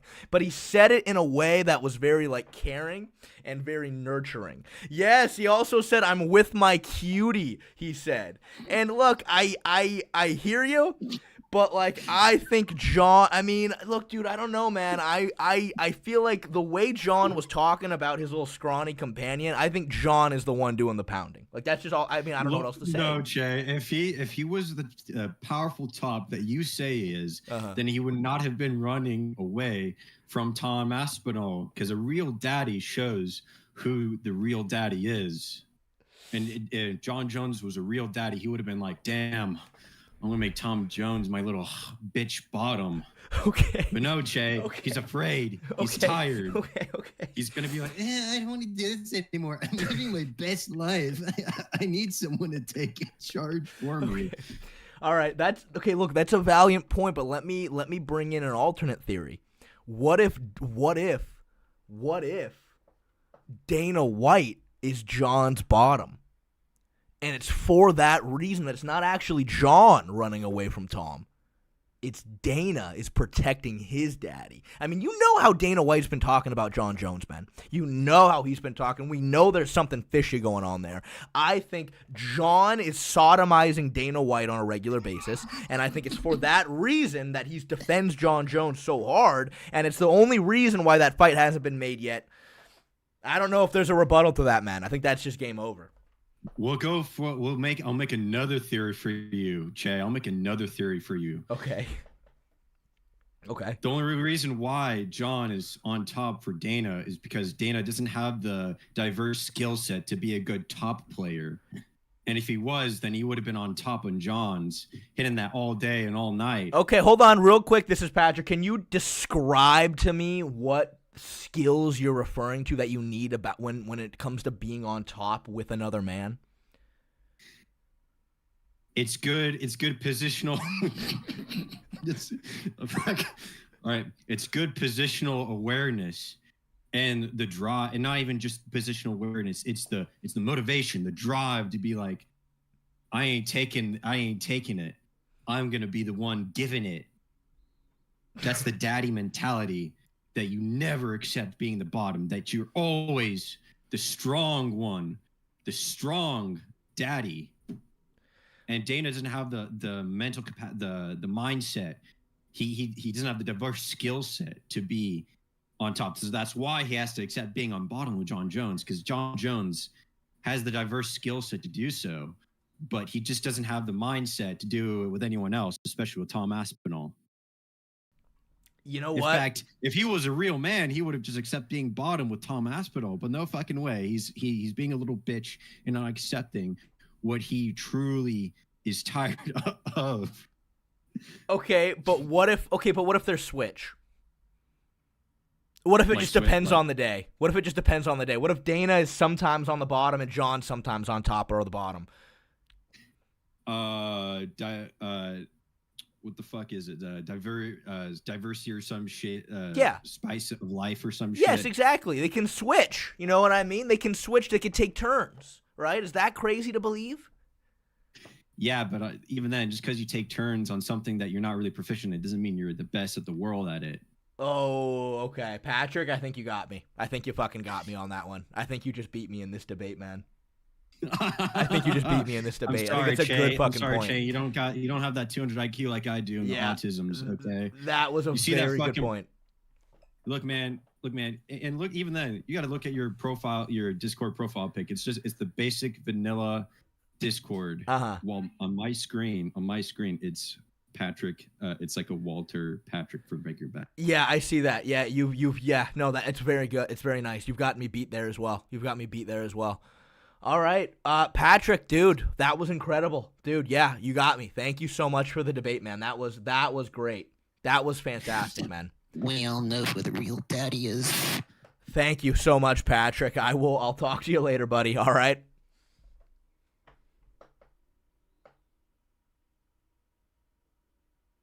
All right.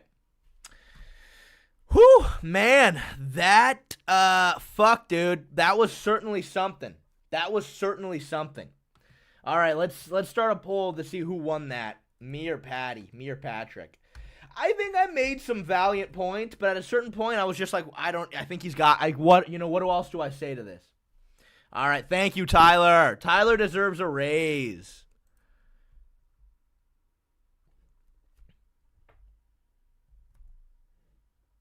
Super Nova Black. I mean, look, I think Patrick knows clearly a lot more about male love than I do. Clearly. When he hit me with that at the end, he's like, look, just because you switch back and forth, that doesn't mean that, like, you're a top. Just because you can sometimes be the bottom doesn't mean you're a bottom because you don't have the skills to be there. And I was like, fuck. Wow. I just got fucking smoked. Like that, what do I, clearly this guy's had experience. You know what I mean? Yeah, Patrick, 73%, that's fair, man. I will give that one up to Patrick. Yeah, sorry, Bumfuzzle, I saw he sent something. Let's take a look. Bumfuzzle, thank you for the $2. John is a top with Dana because Dana is like a Barbie. Yeah, Bumfuzzle, I wish I would have brought that up during the fucking debate. I could have maybe had that. Right there.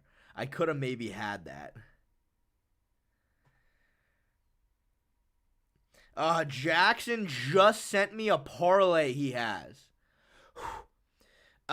This parlay is with a lot. Jesus Christ. So Jackson just picked a 5-fight parlay for, I think this is over multiple events. He has Usman to beat Buckley. He has Dricus to beat Hamzat. He has Oliveira to beat Ilya. He has Merab to beat Sean. And he has Juliana Pena to beat Kayla Harrison. $40 to win $10,000. I don't know about that Juliana Pena pick, but that's just me. Yeah, if he hits that, man, that is a generational parlay right there.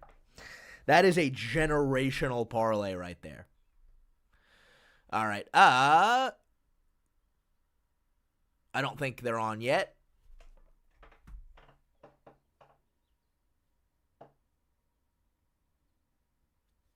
Hey, I mean, dude, Tyler, to be fair, though, Jackson has actually made a lot of money gambling. I can tell you that wholeheartedly. Jackson, dude, I remember the first ever parlay I ever hit was UFC 299. It was the first parlay I ever did. Ever. I've never done a parlay prior to that. I did so much fucking research. I crunched all the numbers, and I turned $25 into $600. I was so close to adding Dustin Poirier to beat Benoit Saint-Denis. I was so close at a plus 200 underdog. I couldn't bring myself to do it. I knew that Benoit's boxing defense was terrible, but I was just afraid that he was just going to take Dustin's back over and over again, which he did kind of do. But Jackson had a parlay. He had Dustin Poirier on there. Dude, Jackson he won, I think, like $3,000 on that card. He almost won $100,000 the night that Jon Jones fought Stipe. He needed Jon and Stipe to go to decision. It didn't work out, but he still ended up making like $5,000. Like, it was wild. I was really surprised. Like, he does very well gambling, to be fair. But yeah, that is true though, Jim. It's because he just kept jumping Gilly. All right. Okay. Is Vaughn on yet? Vaughn, who are you? Who are you?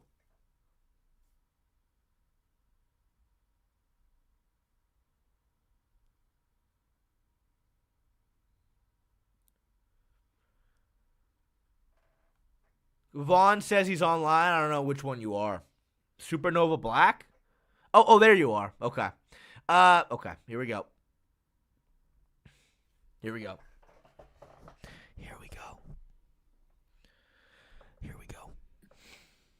Let's call it Nova. Supernova, what's going on, buddy? Remind me, what are we debating about again? I completely forget. Now, I didn't say anything because I wanted to catch you off guard.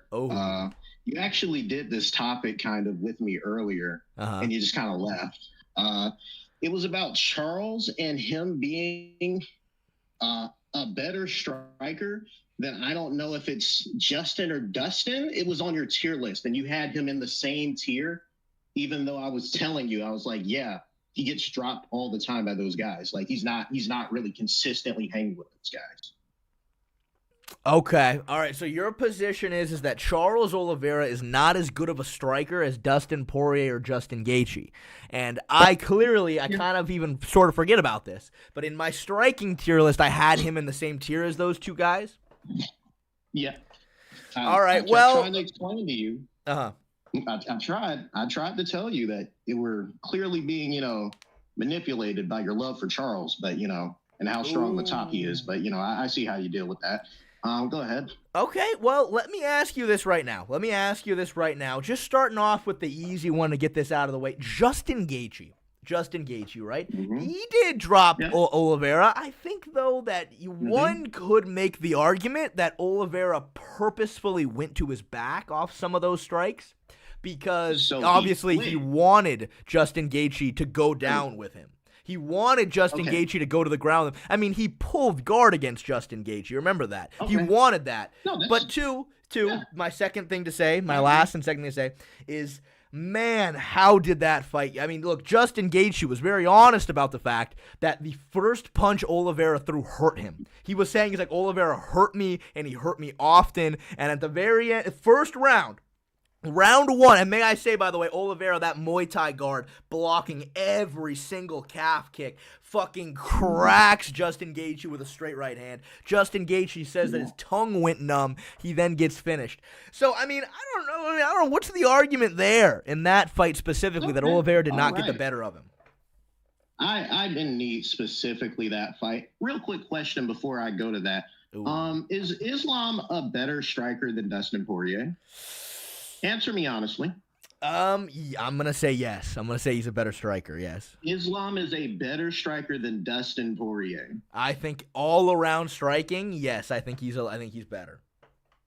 Islam, okay. So that would mean that Dustin Poirier is a better striker than clearly Oliveira. The only discrepancy I ever really see with him fighting those top level strikers is he goes to the ground because every time he gets hit, as we said, and he feels a little bit too much pressure, he quits.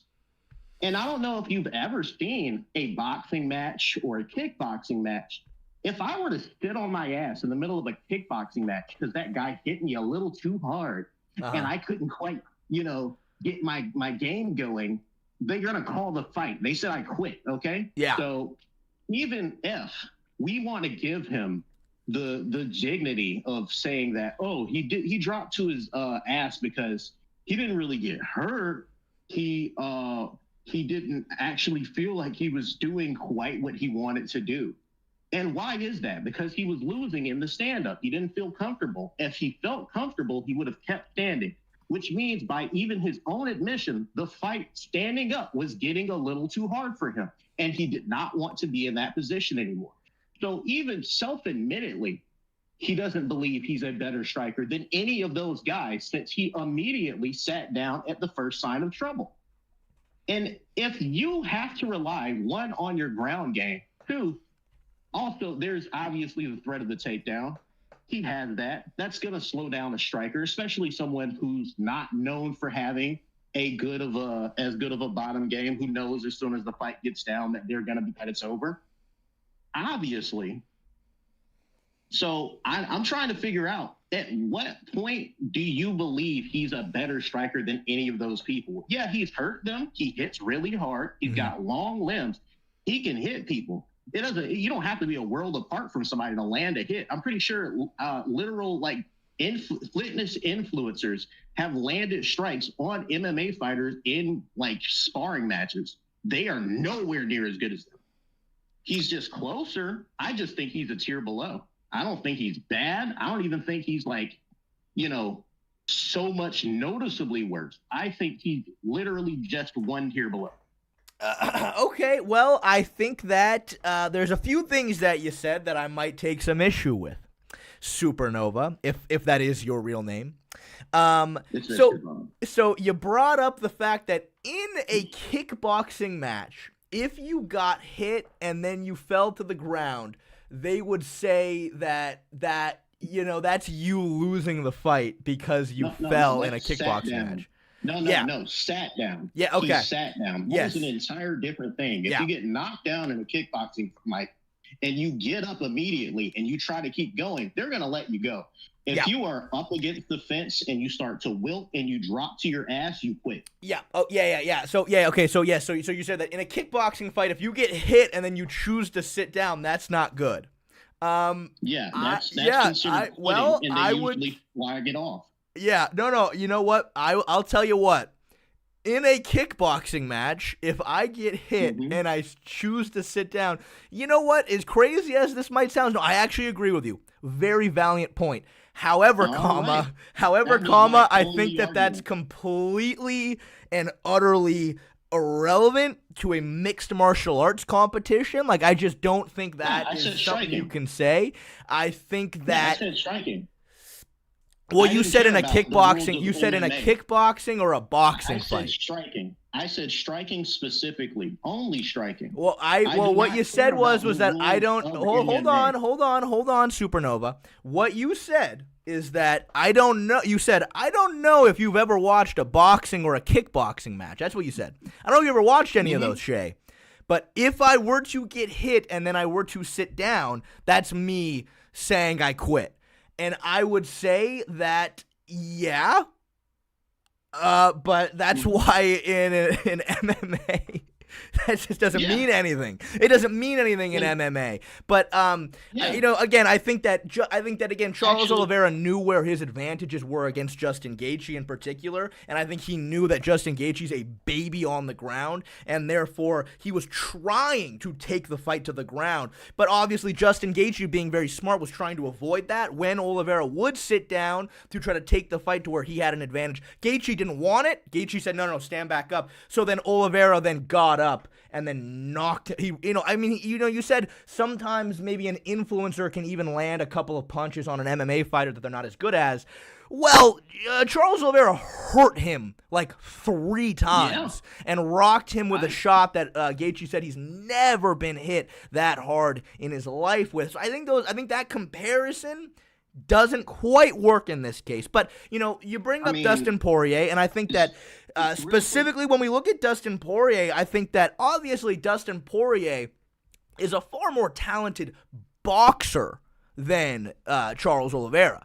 But you use the word striking. I mean, I think as an all-around striking game, I think Oliveira can do a lot more than Dustin Poirier. Obviously, he has the kicks, he has the teeps, he has the knees and the clinch. I think Dustin Poirier, again, when it comes to boxing, he's better. I think you also have to look at how Oliveira approached that fight against Dustin Poirier and Justin Gaethje. Those two guys in particular, he went fucking after them face first. He was extremely reckless. He was choosing to go after them and go for broke because of the fact that he wasn't scared about going to his back. He wasn't scared about getting dropped and then sitting down, because obviously that's where he has an advantage. So I think that, obviously I think you can... Oh, sorry, go ahead. That's not a part of striking, and that's not a part of striking. As I said, I only use boxing and kickboxing as specific things as they are known as striking sports. In those sports, if you were to ever drop to your knees after taking a hard shot, the ref is going to take that as quitting. In MMA, it happens too. But Charles is giving the leeway because we know who Charles is. We know that he has a great bottom game. And as soon as somebody, tries to get into his guard, he's going to hurt him. Yeah. But the problem is he's doing that every single time he gets hit too hard.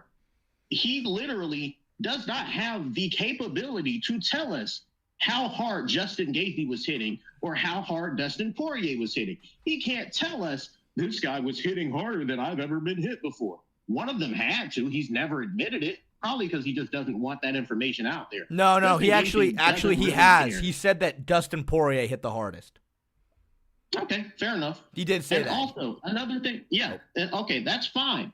But he never said anything about, he didn't go into detail. They're probably not going to translate. There's too much of a huge, discrepancy with, the vocal pattern, all that shit.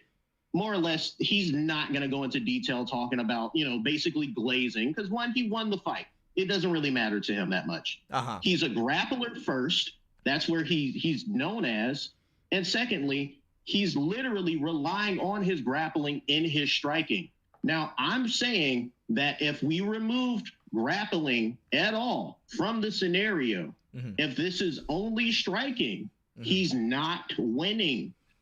If I'm in the middle of a fight with somebody and I get hit too hard and I sit down and that guy just stomps on my head because I'm not allowed to, grab his leg, try to move in for better position. If all I'm allowed to do is try to get up and keep fighting, I'm going to lose. If I'm out here getting dropped, and as soon as I get hit and I feel like I can't take these punches anymore, I sit on my fucking ass because I don't want to get hit anymore, I'm losing. He admits that he's doing that because he doesn't feel good in those exchanges. If he felt good in those exchanges, he'd keep them up. Also, hitting hard does not mean you're a better striker. Like Francis Ngannou hits hard. Does that mean he's a better striker than Ilia Topuria? No, that's dumb. That's stupid. Yeah. I mean, I think Am I wrong then? Well, I think it defines what you're gonna have to define what you mean by better. I think that at a certain point you have more effective. The line can get kind of blurred there, I think, in terms of what you mean by better or more effective. I can give you my line. Okay, please. Okay, if somebody is, say, a larger person or outside the weight class, right? That person probably, when they win fights, knocks people out way faster. Now, that guy is more effective. But does he have the movement ability? Does he have the ability to weave punches and stuff like that? You admitted he doesn't do that. He doesn't weave punches. He walks forward because he's not afraid to get hit. That's not the sign of a good striker. That's a bad thing. That's giving up points. He's literally not as good of a striker because he's not afraid to get hit, because he knows his bread and butter, as you said, the way he approaches fights is the ground game. Yes. He self-admits that he does not want to have to do these prolonged striking battles if he doesn't have to. Because when he loses those striking battles and he can't win in the grappling, he gets fucked every single time. Every single time he gets fucked. So when you say every single time, I'm just curious. When you say every single on top of him, choking him out. Yeah, well, you said every single time, but you just meant that one fight. Oh, no. It's happened way before. Like all these other times he's lost those fights. Like, Charles has had a 20-year fight career. Yes, for sure. Like okay, so you want to look at him. You're looking at him when he was a bit fights, younger. In totality, Yes. that has been the thing. And we see that when he can't win in the grappling, and when someone even close to being similar to Dustin Poirier, Justin Gaethje, and I feel like you gave me the Islam answer just because, you felt like if I answer honestly that Dustin Poirier is a better striker, I'm going to lose the argument. I'm going to be honest with you. I don't see how you got it. I don't know how you're getting that. Oh, okay, well, so sorry, just so real quick, because I got to take this all the way back. So your initial issue and your reason for the debate was, in my MMA striking tier list, I had Oliveira in the same tier as Justin Gaethje and Dustin Poirier, right? That's the problem? I had the problem with you putting him in the same tier as Dustin Poirier. That's what I just said. Also needs to move down. Okay, yes. But, okay. Again, though, man, you brought up a lot of, examples in terms of a pure kickboxing context, but, I'm pretty sure I don't remember. The striking tier list was a while ago. I don't remember specifically where everybody was ranked perfectly, but obviously you understand that it's striking in MMA context. Right? The notion of in a kickboxing fight, you're not allowed to sit down after getting hit. That doesn't mean anything when we're talking about striking in MMA context. Obviously, Dustin Poirier is a much better boxer, but I think that you can absolutely make the argument that Oliveira can mix it up a lot better. He has a much more varied attack. Obviously, he has a tremendous amount of power. I think Dustin Poirier himself can be very hittable. Dustin Poirier doesn't have a lot of movement. If you have really long back and forth boxing exchanges with Dustin Poirier, he eventually does a good job of start finding counters. But he got really hurt by Michael Chandler just biting down on his mouthpiece, swinging overhands. Now, obviously, Oliveira did as well, but I'm just having a difficult time understanding specifically, in an MMA striking context. No, I don't think it's crazy at all that for any of the reasons you listed why Oliveira can't be in the same tier. I didn't hear a response to it, but I'm going to be honest with you. I never said specifically MMA. I said striking purely. I didn't say MMA striking. I understand that MMA striking intent, it has to contain a form of grappling. There has to be. There's no way around it. Yep. Even if you tangle up, that's grappling. Because he submitted Dustin Poirier in a tangle up. He wasn't kickboxing with him when he got that. That wouldn't have even been a possibility to fucking submit somebody standing up. But true, but why does that mean that he can't be in the same tier as him? You literally admitted if this was a pure striking match, kickboxing-esque type rules, he would lose. That was literally the only part of my debate. That was it. Wait, hold on. When did I say that? Did I say that while I was making the tier list? Beginning. No. We said this in the very beginning of this debate. Oh. You admitted that he would have lost in that specific regard. In a striking match, he would have lost. I don't quite remember saying that. In the very beginning. Well, I think in a Muay Thai fight. Rewind it. I think in a Muay Thai fight. No, I think Charles Oliveira absolutely wins in a Muay Thai fight. I think the reason why he was being so aggressive and the reason why he was going after him for broke the whole time was, again, for the reason that, like you said, was a problem that he can sit down and invite Dustin Poirier to go to the ground with him. Where obviously the second that Dustin Poirier did go to the ground with him, he got put in an omoplata, had to roll. Again, the very nature of Oliveira's approach to that fight was because it was inside of an MMA context. So the very notion that him sitting down and getting dropped shows he's not as good of a striker. I'm like, but it's within the context of MMA where Oliveira had the very particular game plan of, I want Dustin Poirier to go to the ground with me. In a kickboxing fight, in a boxing match, obviously Dustin Poirier is going to win, but in a kickboxing match where all of a sudden the game plan of Oliveira sitting down isn't there anymore, well, obviously the approach is going to be completely different. And from there, Oliveira has a much more varied attack. You know what I mean? He was landing he even landed a few good punches on Dustin Poirier, very good teeps, very good knees to the body. Like, it's kind of silly to try to make the argument that Dustin Poirier is a more well-rounded striker than Charles Oliveira. He's a better boxer, for sure. I didn't say well-rounded. Also, it's a very sly thing that you did right there. You didn't think I would catch it, but I did see that I saw that you did.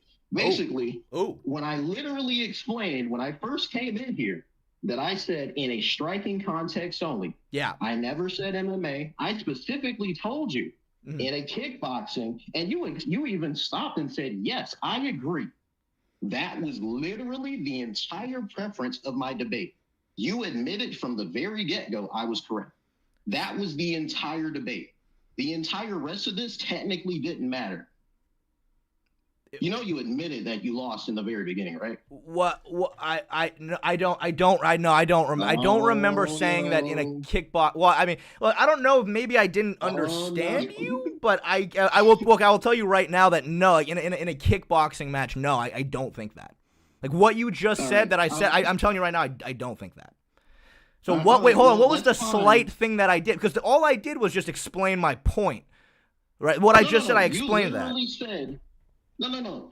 Literally, at the very beginning of this, you explained that in a boxing match, and you said specifically in those types of events that Charles would likely lose to these people. You said that. Who's these people? Who's these people? I'm referring to the people that are also on that same tier. You said Justin Gaethje and you said Dustin Poirier. Yeah, and you understand the fact that Justin Gaethje got destroyed on the feet, man, right? I mean, come on. No, he didn't. He literally. What do you mean? No, he didn't. What do you mean? No, he didn't. Oh, come on, dude. Oh, that's fair. That's fair that he lost the fight. The striking literally predicated on the fact that he could not do anything after he sat down, where he literally gets a chance to rest, recover from being rocked, I know, and continue fighting. I know, because it's MMA and he's better on the ground. What do you expect him to do? In MMA, where the ground game saves him. Yes. This is what I kept telling you. If he doesn't have ground game, he doesn't win. You just admitted how he can't win. No, he only beat Justin Gaethje on the feet. After he sat down, took a break, had a juice box, and then decided I feel like getting back up. So, and then inside of a kickboxing context where he wasn't allowed to do that, he just wouldn't have done that then, would he? Oh, okay, so now we're just going to have to pretend we know that he's not going to do the thing we always know he does. Which is Justin Gaethje with a shot so hard that Gaethje said his tongue went numb. Yeah, he hits hard, as you already explained, and I explained. That doesn't mean anything. It doesn't. It doesn't mean anything. It doesn't mean anything. It's a facet of striking. Yes. If it doesn't. So winning the fight with striking is a facet of striking. Yeah, no, I said that's fine. I'm just saying that it's more of a good attribute that he has. He hits hard. Is he the one who dropped Justin first? No. And even if he did drop Justin first, when he did drop Justin, he had to capitalize with the grappling. He couldn't even finish with the ground and pound. Oh, man, I know, dude. That I'll give you. Like, how embarrassing, dude. Couldn't even finish with the ground. Like, dude, how embarrassing is that? I mean, dude, imagine rocking somebody really bad with a straight right hand. They say like my fucking tongue went numb, and it's like, you didn't even have the audacity to finish it on the ground. You didn't even have it. I mean, it's bad, dude. That I actually agree with you on. Okay, hey, Supernova, Supernova, it was a very good debate, man. I really appreciate your time. Thank you so much, buddy. Loved it, man. Big fan. All right, thank you so much, Supernova. I appreciate you. Big up the Jews, man. Big up the Jews. Big up to Jews, buddy. All right, thank you so much, buddy. Goodbye. Let me see. Did I see a donation right there?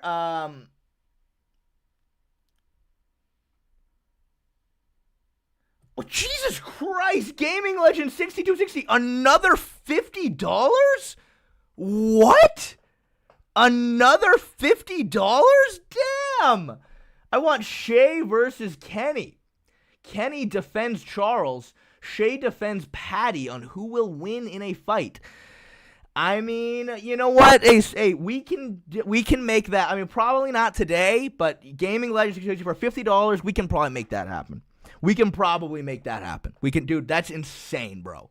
Gaming Legend, that is fucking insane. We can probably make that happen. We can probably make that happen. Thank you so much, dude. That's crazy. Dude, fucking thank you so much, bro. Thank you so much. Okay, yeah, we'll do a poll. Me versus Supernova. All right, let's see what everybody thinks.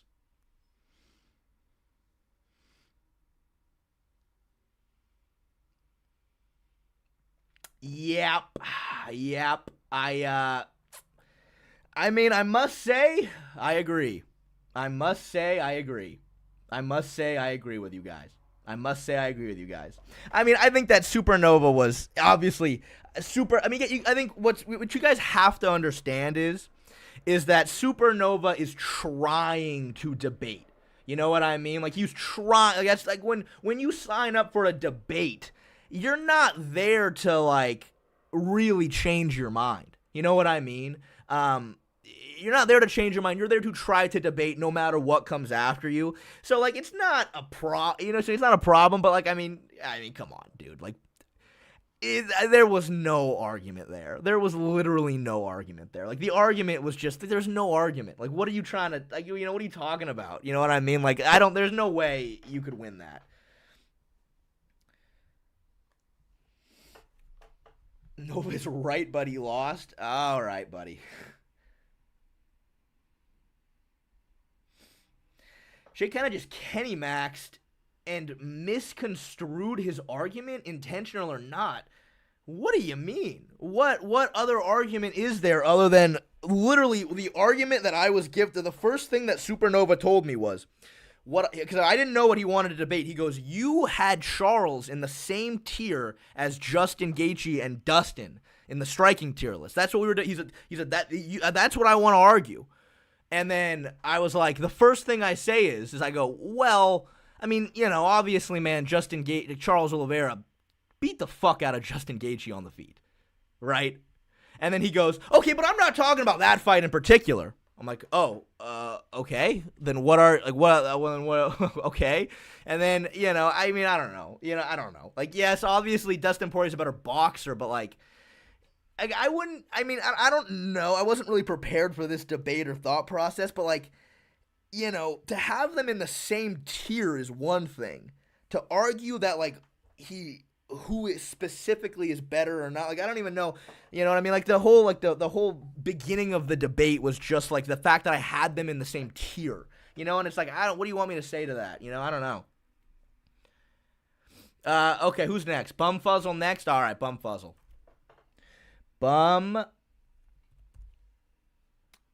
Bumfuzzle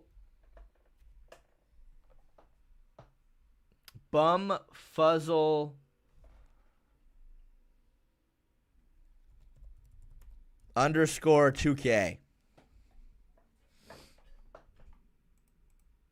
All right, Bumfuzzle. I think I actually already have you on here, but whatever. Yeah, Bumfuzzle's been on here a while.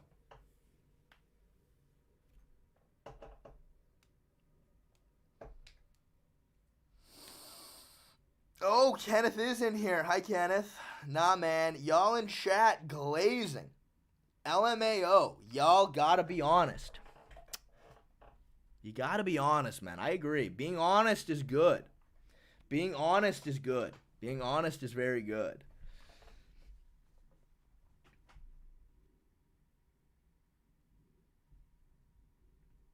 Oh, here we go. We got Bummy. We got Bumfuzzle. Yo, what's up, man? Here we go. Bumfuzzle, what's going on, man? Bumfuzzle, you're a long time. You were, I think, the first ever person to buy a membership on this channel, right? Maybe I was. I think you are. I think you were. So you're a long timer. You're a long timer around here. I appreciate you, buddy. Yeah. All right. My topic is that JDM versus Islam will not be close. Okay. And Jack Del Maddalena will knock him out in the first round. Oh, okay. So I have to. Okay. All right. All right. So you think that Jack Della Maddalena is going to knock out Islam in the first round? Yep. Okay. All right. All right. Let's hear your reasoning for that. I just think Islam's having way too close fights with guys like Poirier, who's fucking 36 with one fucking hip. And if Poirier's getting up, JDM's getting up.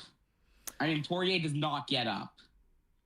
I mean, look. Here's what I would say. He's Here's what I would say to that, specifically about your Dustin Poirier comment, is that I think that I mean, look, I wholeheartedly believe that Islam Makhachev was essentially in control of about 85% of the fight against Dustin Poirier. For about 85% of that fight, he was winning completely handedly, right? Taking him down, using him on the feet. But of course, right, Dustin Poirier learned from his fight with Khabib, decided I'm not gonna fucking blow my wad, I'm just gonna relax and stay calm. And you know, obviously that allowed him, like, when he got his back taken, he would just shell up and survive.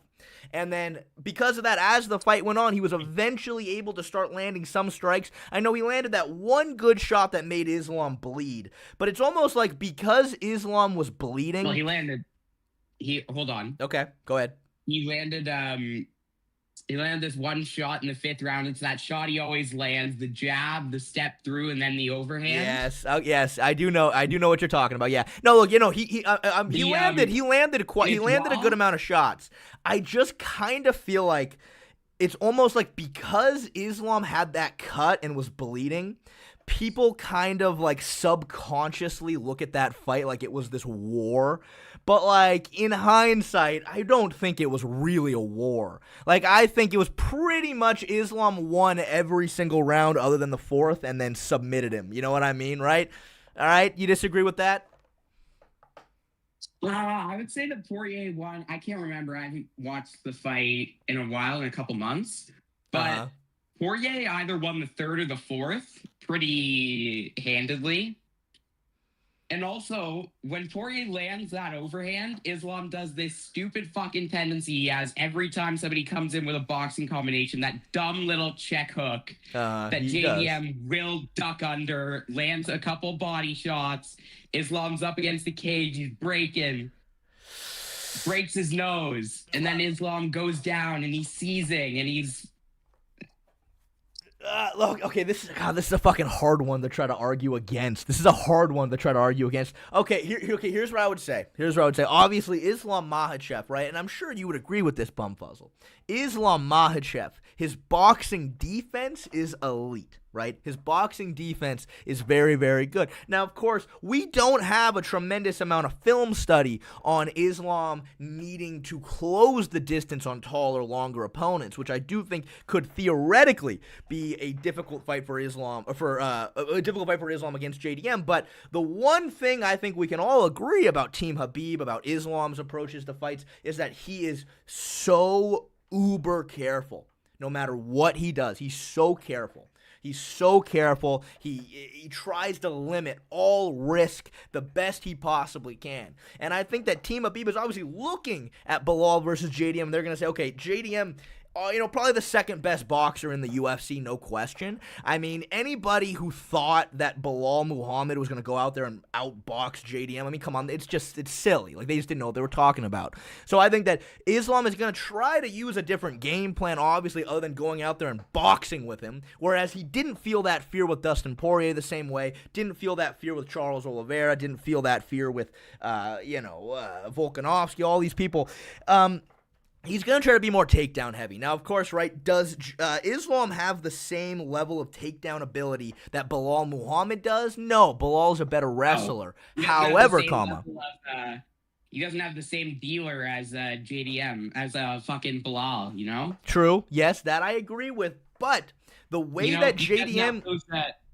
Go ahead. He doesn't have ab veins at 37, you know? He doesn't have ab veins at 37. That's true, but I mean, look, can we expect that Islam is going to put on some fucking weight for 170? We can expect that, right? He's going to be a little girthier. At least a little girthier. Does he have the frame for that? Does he have the frame for that where he's just not where he's going to not lose any speed or That's a ability? good question. And That's a good question. the However, question is, who has kept JDM down when they've gotten him there?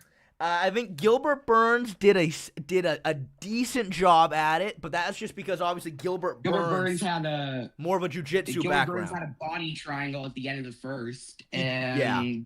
He has better back takes than Bilal does. He has way better back takes, obviously, come from a jiu-jitsu background. You know what I mean? And I just think if you're able to survive, if Poirier is able to survive on the ground, I don't see anybody putting away JDM on the ground. The one thing you can say is that JDM is kind of hittable on the feet. A little bit, Comes yes. in sometimes with his hands down. Uh-huh. I think you got to be a bit of a sniper to get JDM out of there, which Islam is not. Well, let me ask you something though. You know how, right, to me, right, the big thing that I was really scared about with JDM going against Bilal was the fact that because JDM uses high guard, guys can beat him to his hips off takedown attempts. It's what Gilbert Burns was doing. He kept ducking underneath the high guard to get to the hips. I was really worried that Bilal was going to do the same thing, but JDM made an adjustment, and what he did is he would start lowering his hands every single time that Bilal pressured forward. What you said? Huh? What you said in that video? Yeah. About Islam throwing a cross head kick? He's never thrown that combo. Yeah, okay. He may have never thrown that combo, but you look, obviously. He's not gonna start throwing it. God, this is a tough one. This is a tough one. Okay, obviously, he's never thrown that exact combo before, but do you really think he's not capable of it? And I think we can all agree that Team Habib, they do make very good game plans for the most part, and they're going to know for an absolute fact that they're not going to want to box with this guy. They're going to need to do something else, and I think that Islam needs to go for the kicks. And I think that is a very clear path to victory. Threaten with the head.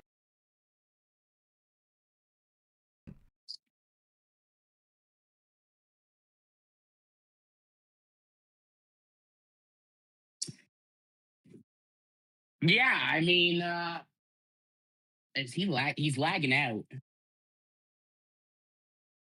Yeah, a little bit. All right, I can hear you now. A little bit of it, yeah.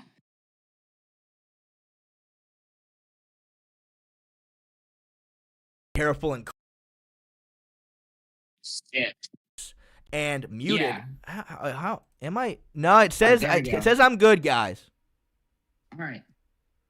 Really, you can't hear me? No, I can hear you now. Okay, yeah, you can hear me. Chat's telling me I'm muted, but according to Streamlabs, my mic is working. I'm back.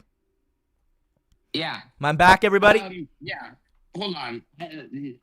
I just saw Kenny Okoye's name in the chat. The fuck Yeah, him. he's in here. Shake up. Yeah, he's a bit of a googly-eyed freak. Oh, a googly. His eyes are too big for his face. Oh, be nice, Bumfuzzle. Be nice, man. Be nice. I mean, yeah, okay, but anyway, as I was saying, I think Team Habib is very risk-adverse. I think they know that JDM's the best boxer in the UFC, and I think that it's maybe second best boxer in the UFC, and I think they're going to go in there with some sort of strategy of attack. And I think we all know that the strategy of attack is not going to go out there and box tit for tat with JDM. It's going to be hunting for takedowns. Obviously, he's not the same wrestler that Bilal is, but his submission threat is far more dangerous. You don't want to end up in a front headlock position with Islam. I think that because the takedown threat will be there, I think that JDM will be dropping his hands to grab the underhooks to defend the doubles, and that's where a head kick theoretically could land. Theoretically. Okay. But you know what I like about JDM is that if he does start losing this fight and we go into the 4th and 5th round, he will just start Michael Chandlering it and go balls to the wall. He will throw it. He will go for it. He will go for that finish. He's not going to camp in half guard and look for head position like Leon Edwards. he's gonna try and take your fucking head off. He's winning 4-0 against Bilal, and he's still trying to knock his ass out. That is true. That is true. And God, why didn't he? I had so much fucking money. Because Kenneth inspired me to keep gambling. I had so much money on him to win by TKO, and I'm glad he went for it, though. I'm fucking glad he went for it. And the reason why Leon Edwards does not go for shit is because you said that was the most lopsided title fight ever. Yep. I think you said the same thing about Sugar Sean versus Merab and Merab versus Umar, and you got all three of those wrong. Yeah. Yeah. Wait. Sorry. What? Say that again. Sorry. What? You said that Sean versus Merab was the most lopsided title fight ever. Well, I'll admit. Here's what I'll admit. Merab versus Umar. Well, you know what? No, Merab. Okay, here's what I'll say. Merab versus Umar. I think I 100% explained very well what Merab's advantages were and what he needed to do to win. And the fact that, again, with Umar, there was just so many unanswered questions in that fight that we don't really know the full extent to his skill set and his 5-round card. Not really to a full extent. I thought that obviously because Merab struggled so much with the teeps of O'Malley, that was going to be his path to victory, and I don't think he executed on that at all. But I think I did a very good job explaining how Merab could win the fight, and I think he did what I said he was what he could do. With Sean and Merab, yeah, and that's one of those that it's difficult because like at the end of the day, when you're breaking down a fight, like you're never gonna know what adjustments they're gonna make in the fight. You can only judge them based on what you've seen in the past. And obviously, I've made about 1,000 videos talking about the adjustments that Merab made to win that fight. But, I guess the title and thumbnail I chose for that original Sean versus Merab thumbnail definitely didn't age well, did it? That I can't really argue. What you got to talk about with Merab versus Umar is that LA was on fire for that fight, and we don't really know if Dagestanians have discovered fire yet. Yeah, that's a good point, I guess. That's a very, very good point. That's a very good point, Bumfuzzle. All right, Bumfuzzle, I really appreciate the debate. You fucking cooked my ass. Big fan. Thank you so much. Bumfuzzle, I really appreciate you, man. You're one of the legends around here. All right, see ya. All right, see ya, buddy. Man, Bumfuzzle fucked me up. I mean, it's hard because, like, I really think that Islam, that's a tough fight. It's a tough fight for Islam against JDM, but, like, I gotta play contrarian here. Yeah, Bumfuzzle fucked me up. Bumfuzzle literally just fucking fucked me up. That was really bad. Oh, Sector MMA. Thank you for the $2 Australian. Kenneth wants to join. I mean, I'm down to set up. I mean, Kenneth, are you in here right now? Kenneth, if you want, I've already been going for over 2 hours. If you want, we can set up a time to do another live stream together. I think our live streams are great. I would like to do like our own live stream though. You know what I mean? So we can set that up. Oh, wait. Oh, no, I didn't miss that. No, I did see Gaming Legends 6260 his 50. No, yeah, we can do that. We can debate that if you want. We'll set up a time. We'll set up a time to do that if you want. I'm down. I think that it's always fun. We'll set up a time. I've got one last person to talk to. That they told me to call them.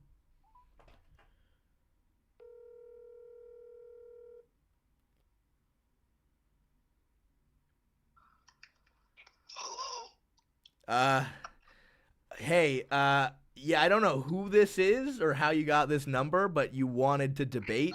I mean, I imagine it's because I accidentally leaked my phone number a few streams ago, but what's up? What do you want to debate about?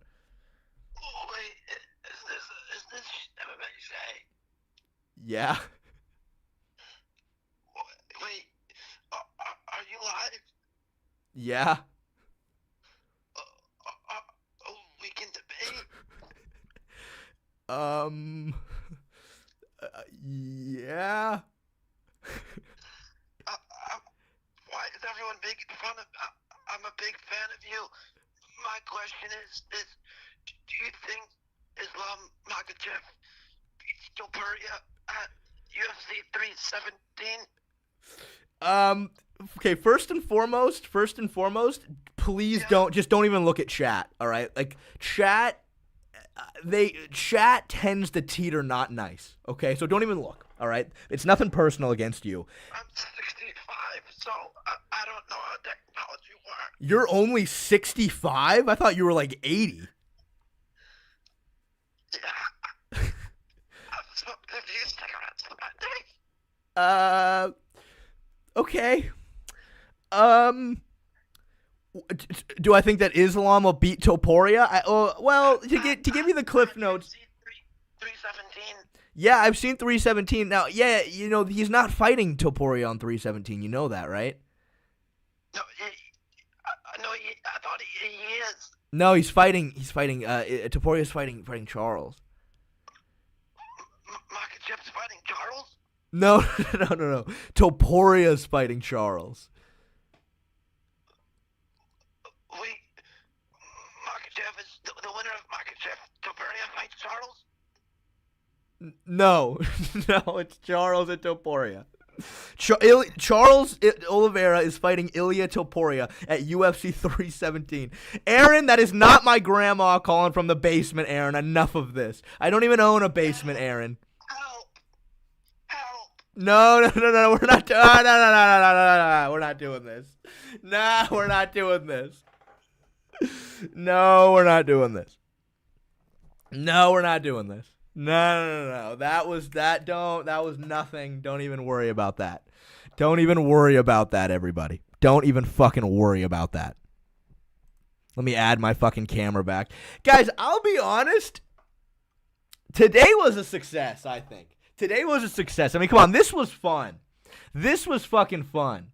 The walk. Okay, all right. The walk. You're the last one for the day. All right, I've already been going for fucking 2 hours. I am getting mentally fatigued as we go forward here. You will be the last one. Walk will be the last one. Tyler, I promise. Kenneth and I will set up a time to do our own debate. But I don't want to cross the streams. You know what I mean? I think for me and Ken, we have to do our own. It has to be our own fucking video. We'll talk and we'll set up a time that we can do it. Walk, you're the last one, buddy. We're the last one. Okay. All right, Walk. What's your username?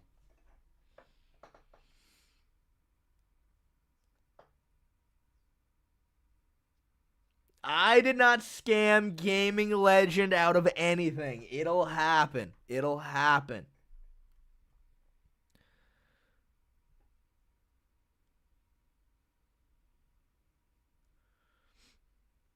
on the Discord? Oh, okay. What's his username?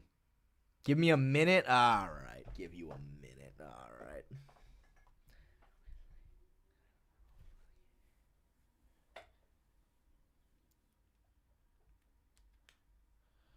Yeah, I'm excited to hear the walk too.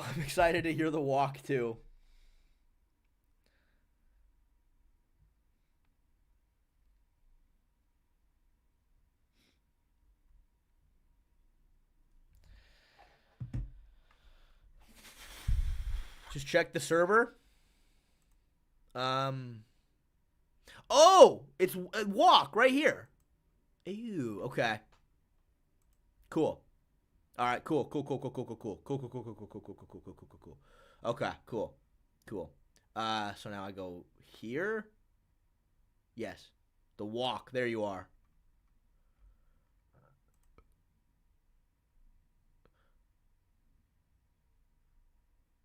All right, Walk. Let me know. Okay, Gaming Legend. Hey, Gaming Legend 660. I swear to God it'll happen. I've already been. How long has the stream been going? Yeah, we've already hit the 2-hour mark. I'm a little mentally tired to do a fucking another minimum hour long fucking debate right now. We'll just set up our own time and we'll do our own stream. It'll be perfect. You know what I mean? All right, here we go, Walk. Well, look who it is. My mortal enemy, The Walk. Yeah, no, it's me, The Walk. Hey, The Walk. Oh, what's up, Shay? You haven't put on your shirt yet. Oh, you did donate for me to put on a shirt, didn't you? You did do that. Yes, I did see did that see earlier. that. All right. I'll put on a shirt.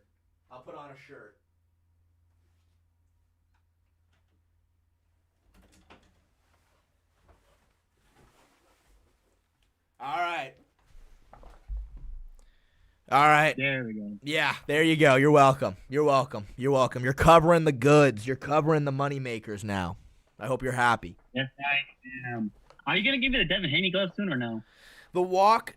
Again, if you would have look, I understand, man, but like if you would have donated asking, you see, when you donated, you said, "Give me the gloves." What do you mean? You said, "I'm sorry." It was autocorrect. Okay, Like, well, I I'm wanted sorry, the man. gloves. Dude, I don't make the rules, but I have to follow them. And you said, "Give me the gloves." And as soon as I saw that, I was like, "Gloves?" Like, I'm giving away one Devin Haney glove. The Walk must be confused and not know what he's talking about. So I'm sorry, Walk. I'm sorry, but it's just. I mean, okay. I mean, that was the case, but like Jackson promised me that he would give me the glove. I mean, I don't know if you saw it, but like it was a few streams ago. Okay, actually, you know what? That's not the point. But you still have the glove. Damn it. Well, where do you think? Alright. What do you think I did with it? I thought you said you were gonna get to eat the plants, blah blah, eat more meat. No, Save the Plants, Eat More Meat said he donated and said, "Don't give me the gloves." He said, "Don't Okay, give me so the gloves." So by process of elimination, can I have the glove? No. Damn it. Okay. Okay, I'll tell you what. If the chat deems that you beat me in the debate, you can have the gloves. How about that? Sure. All right, what do you want to debate about? Okay, so what I wanted to debate about is why your gambling is bad and why you should really stop gambling. And I don't think Kenny wants you to gamble anymore either.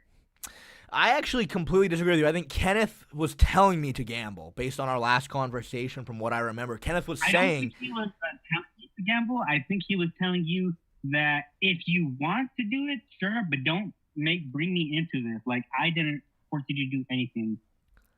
Yeah, but at the end of the day, he did force me though. He did. Okay, so now I'm gonna force you not to do that. I mean, I think you should really consider your life choices because I think I like your videos, and I don't want you to be homeless because I don't want you to be a prostitute, and I don't. Maybe never mind. Who knows about that? Well, the truth is though, The Walk is like I'm already kind of a prostitute at the end of the day. Like I already sell my body on stream. Obviously, you told me to put a shirt on. You know what I mean? You could also pay for a prostitute to put her clothes on if you wanted. Yes, I did that multiple times throughout the other streams. Yeah, you did. That's your thing, right? Mm-hmm. So I already am a prostitute. I've already hit rock bottom, so there's no farther down I can go, and therefore I need to keep gambling. So why don't you just use the donations you use to gamble? Oh wait, don't gamble. Actually, never mind. Don't take that into consideration. Okay, too late, but okay. You mean too late? Okay. Well, yeah, so, think about. Okay.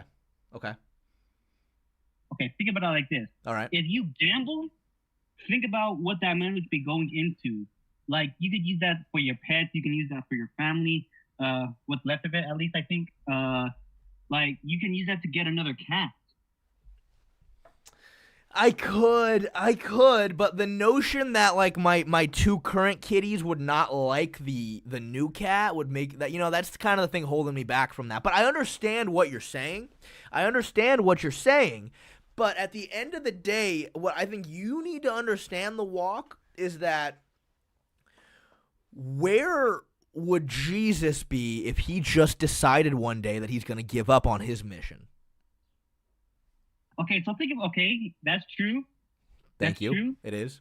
So let me tell you this.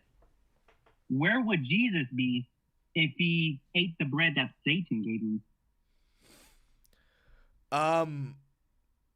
Where would Jesus be if he took the bread that Satan gave him? Okay, great question. He'd probably be, would that make him the Antichrist? I don't know. I mean, we've never know. I guess we'll never know because he didn't eat the bread. I mean, that just makes it better. So think about it like this. You know in Rocky Balboa 2, not Rocky 2. Okay, Rocky 2, where Apollo Creed wanted to fight Rocky again because he wasn't satisfied with the first fight. Yeah. And his coaches were telling him not to accept that fight. He wanted him to move on from that. So Yeah. think about it like this. Rocky is basically your gambling. And if you keep on accepting that proposition from gambling, you're going to lose, basically. But, Walk, let me use your same logic against you and hit a little Uno reverse card on you. You said, right, I asked you, right, I was like, okay, so but what would Jesus be if he accepted the bread from Satan? You said we'll never know. Well, what would my life be like if I stopped gambling? I guess we'll never know. Mic drop. You might get through right there, but I think you wouldn't be in debt. Okay, you just cooked me with that one. You cooked me with that one. That I'll be honest about. Okay, yeah, I probably should have, this mic's too expensive to actually drop. That was bad. Yeah, you just got me. You got me really bad right there. All right. Okay. Okay. So how bad is your gambling debt? I mean, I would say that I owe more than $100 to the credit card institutions. Okay. I owe more than. I said more than that. Oh yeah, that's much better. Honestly, that's way better than I thought. Well, remember, I said more than 100. I didn't really. The truth is, it's like 20. I'm like $16,000 in the hole with credit card companies, and I'm about $4,500 down with this loan shark I met in Tijuana. Again, more than 100 is same thing, right? So where would Jesus be if he didn't gamble? I guess we'll never know. Okay, then. All right, then I see how it is. Damn it. All right. So another proposition. Okay. All that money you use. Okay, so how about if you don't want to stop gambling, how about you just gamble less? And how about you just break that sponsor with DraftKings because it's obviously not doing well for you? Okay, well, you know what? In all seriousness, you know what, dude? Maybe I should start gambling less. Chat, what do you think? Do you guys think I should start gambling less? Be honest. Because, I mean, no one's ever told me this before, really, but that might not be a bad idea. I will wholeheartedly say my sponsorship with DraftKings only helps at the end. I mean, I'm just being honest, right? Like, they just pay me. You know what I mean? And that money is very helpful. But maybe I should gamble a little bit less. I don't know, man. Walk, you might have convinced me a little bit here because I feel like what everybody tells me is to stop gambling. But, no one's ever told me just to gamble a little bit less. That's a fucking good point. You don't have to give, $1,000 every time you gamble. Or, choose, specific situations like round 4 JDM TKO, which I was actually going to donate to you that day to not put it by TKO. I was going to donate to you put it by decision because I don't actually believe JDM has power. He's precise. No, I honestly agreed with you, but it was just the odds were better on TKO. It definitely was, and I kind of screwed you over because you got tempted. I did. It was temptation. And what does Jesus say about temptation? It's not good. I don't know. I don't think he likes that. Dude, the walk, I think you just cured my gambling problem. Nice. No, I'm being serious. I think you just did it. I think I'm done gambling. That's nice. I think I'm done gambling. All right. So you'll stop gambling then. I think I'm done. I want to debate. I think I'm done gambling. I don't know if you want. I still think I beat you with facts and logic overall. I think I beat you with facts and logic, but I think you convinced me to stop gambling.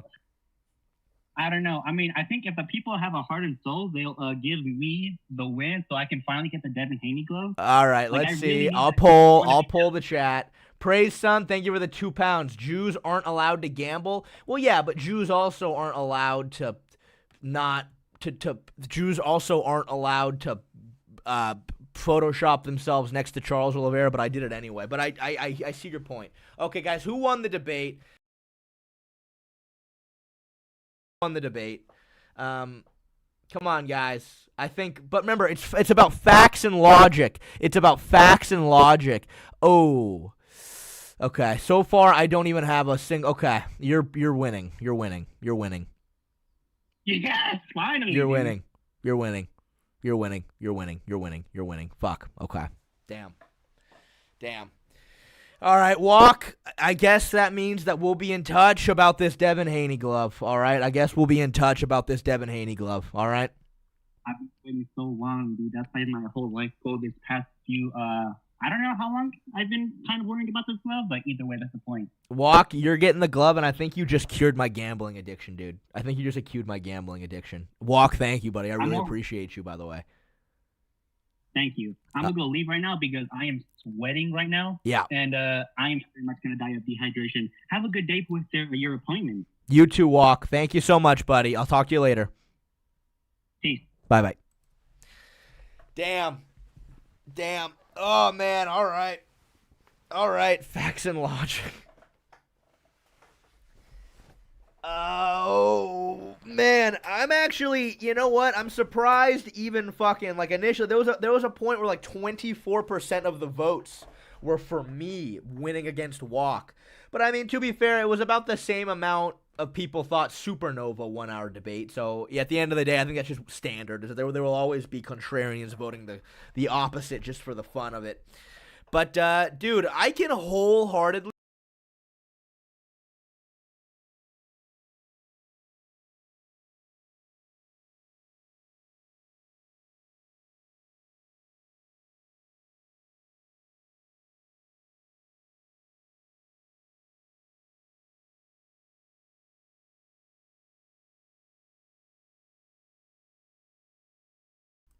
Okay, all right. I just discovered a lot. The reason why my camera wasn't working during the debates and I had to do my computer camera was because my actual camera was still there here in the scene. I thought I deleted it, but I accidentally deleted my microphone off the first scene, and that's why you guys couldn't hear me.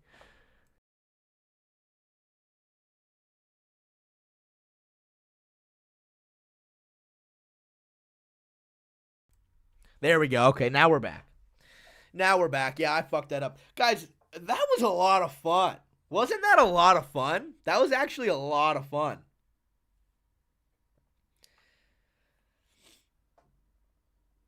Bro, so bad. Man, I actually really enjoyed that. Yeah, we should definitely do that more often. More often. Some guy is such a fucking hater, man. What the hell? I did admittedly get destroyed quite a few times. You went 1-4. Your only win was against Walmart Bryce Mitchell. Yeah, I'll take it. I mean, I did. I got cooked a lot today. I definitely won the Bryce Mitchell debate. I still wholeheartedly don't even fully understand Supernova's debate 100. I mean, I don't know, but yeah, that was my only W. I got cooked everywhere else bad. But dude, yeah, that was a lot of fun.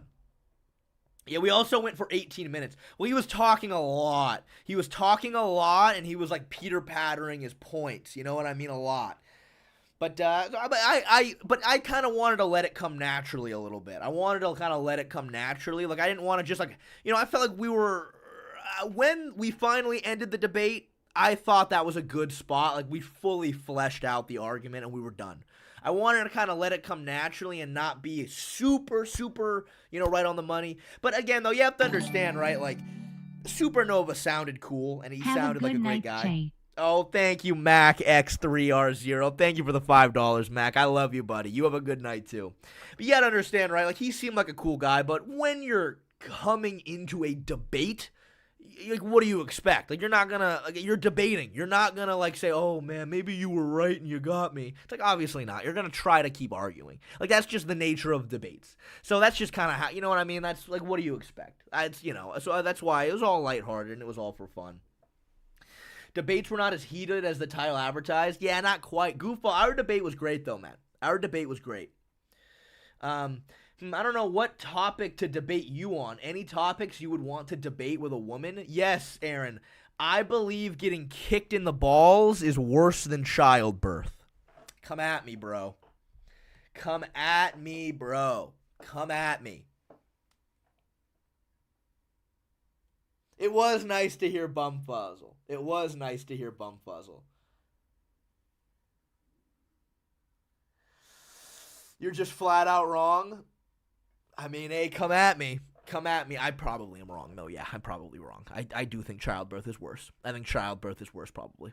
I think childbirth is probably worse. I used to watch the show Sister Wives, the show about the Mormons who have, like, multiple wives. And one of the daughters, oh my God, her labor was 36 hours long. And I was like, Jesus, like, I've never seen more misery and suffering in my life than watching her through her labor. I can't believe she let them film the whole thing. But, like, 36 hours is wild. It's hard to debate that, though, because I've never given birth. LOL, I also don't have balls. Yeah, maybe we could do something else. Oh, but Jim Miller has some very solid refutement to that. Jim Miller has some very solid refutement. I agree with you, Jim. Oh, man. But anyway, guys, you know what? One thing I will say, too, next time I do this, I will not train right beforehand. I trained earlier today. I will say, I'm hesitant to even say this, but I'm getting ready for I'm getting back into competing. And I'm going for a world championship at Purple Belt. For the Pan Ams. Dude, you guys should have seen this fucking guy I rolled with today. Let me pull him up real quick. I'll be honest with you, man. I rolled with this guy earlier today, and I was like fucking amazed how good he was. I can't believe the one day that I could finally debate you on Anderson Silva. I was too busy. Oh, Mean Big 8. I am going to KMS. Mean Big 8, thank you for the $5, man. We'll do this again, dude. We will do this again. We will absolutely do this again. Don't worry. But anyway, so yeah, earlier today, I roll against this guy, and I didn't know who he was. But, like, I'll be honest with you, I was actually giving him some decent work. Like, but I was just like, you know, it was him trying to grab grips. It was to give him anything. I kept trying to, like, knee slice through the guard. I kept trying to, like, and I just couldn't pass his fucking guard. Like, he was so bendy and he was so good. I couldn't believe it. And I was, like, going for, like, jumping Kimura rolls, and I don't even know how. But this motherfucker just kept taking my back with a body tron. To be fair, he only took my back twice. But still, like, I'm jumping for things, and boom, he has my back. And I was like, what the fuck is going on here? And I'll be honest, my ego was hurting as I was walking back to my car. I was like, fucking hell, like, I don't get outclassed like that.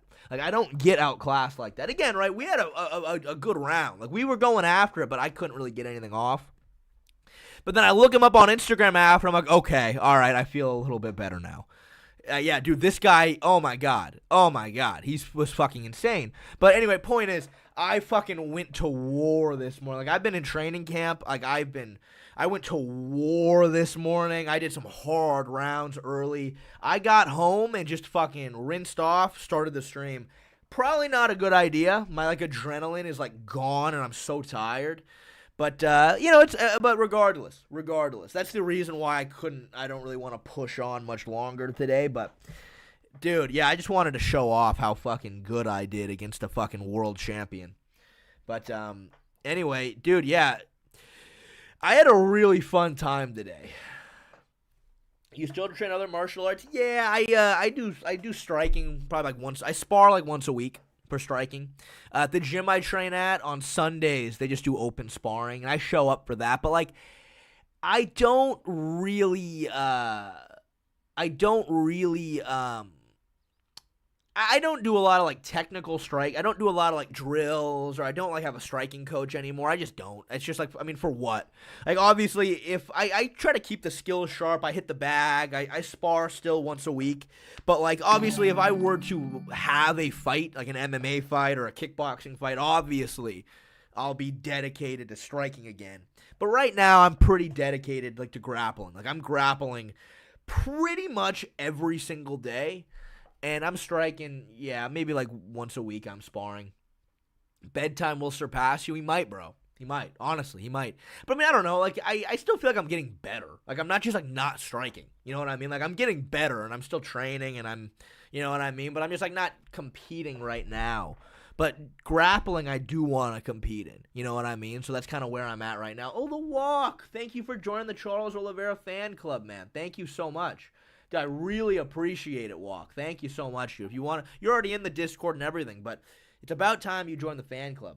Eastman is good. I've watched a lot of his videos to help my gi game. That's funny that you know him, because, yeah, like, I'm a member at this private open mat, and everybody is so good. But he was there today, and I didn't know who he was. But everybody there was like, oh, Shay, you got to roll with this guy. And I was like, okay. And they were all, like, giggling and laughing, and I was like, what's so fucking funny? What's so funny over here? Yeah, he was pretty good. He was pretty good. I'll tell you what, man, the first 3 minutes of our round, I was right there with him. Like, I was defending everything, but I was going try hard. But also, the thing is, though, to be fair, though, is that, like, when it comes to no-gi grappling, you can kind of cheese it a little bit. Like, you know how it is. Like, right, he's playing half guard, I'm on top of him, he goes to grab my arm and I just fucking yank it away. You know what I mean? He goes to grab my leg and I fucking sprawl as hard as I can. Like, you can kind of no-gi, you can kind of, like, just try to shut your opponent down a little bit. Like, if we were training in the gi, he would have fucking just destroyed me every which way.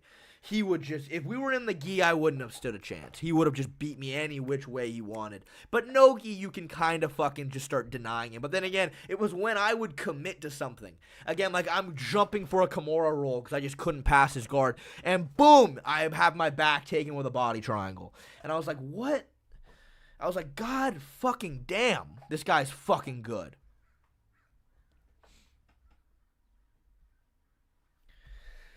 Supernova was wrong. Striking includes everything. Kicking, knees, elbows, punches, not just boxing. I mean, yeah. You're right. But again, right, he was trying to debate me. He wasn't there to, like, have a... You're not here to have a discussion about fighting. Like, he was there to debate. So, like, what do you expect? You know what I mean? Halfway through, he was just going to go, oh, you know what, Shay, you're right, and you beat me. Like, no, he's going to keep trying to debate and argue. That's the fun of doing debates. You know what I mean? You should get veneers, debate me why you shouldn't. I actually will have teeth mid-July. I'm going to have teeth mid-July. That's official. I went to the dentist yesterday, and we got everything sorted. So mid-July, I'll have teeth, which is kind of crazy. Yeah, dude, the walk just fucking changed my life for the better. I don't think I'm going to be gambling like I used to. I'm not. I think walk is right. I should probably stop. Without teeth, you have aura, though. I know I do, but at the end of the day, man, like, my problem with it is that, like, once I turn 26, I'm not on my parents' insurance anymore, so I kind of have to do it. I kind of have to. You know what I mean?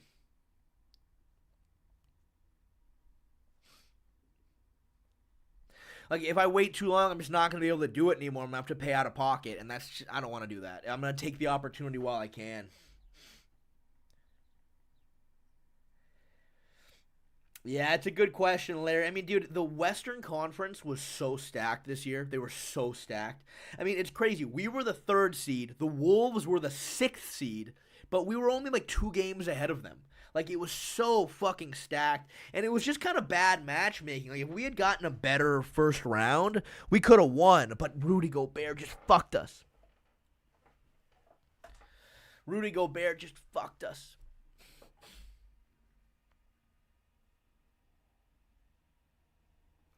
Fuck, Andrew Roberts just roasted me. Shea is a BJ black belt. Oh, ouch. All right, guys, I'm fucking shimmied. I'm going to get the fuck out of here. Thank you guys so much for coming. We will absolutely do this again. And don't worry, I will speak to Kenneth about doing a debate. Well, me and Kenneth, we can do a debate. Don't you guys even worry. We'll set that up. But anyway, guys, thank you so much for coming. I really, really appreciate you guys. I'll see you all later.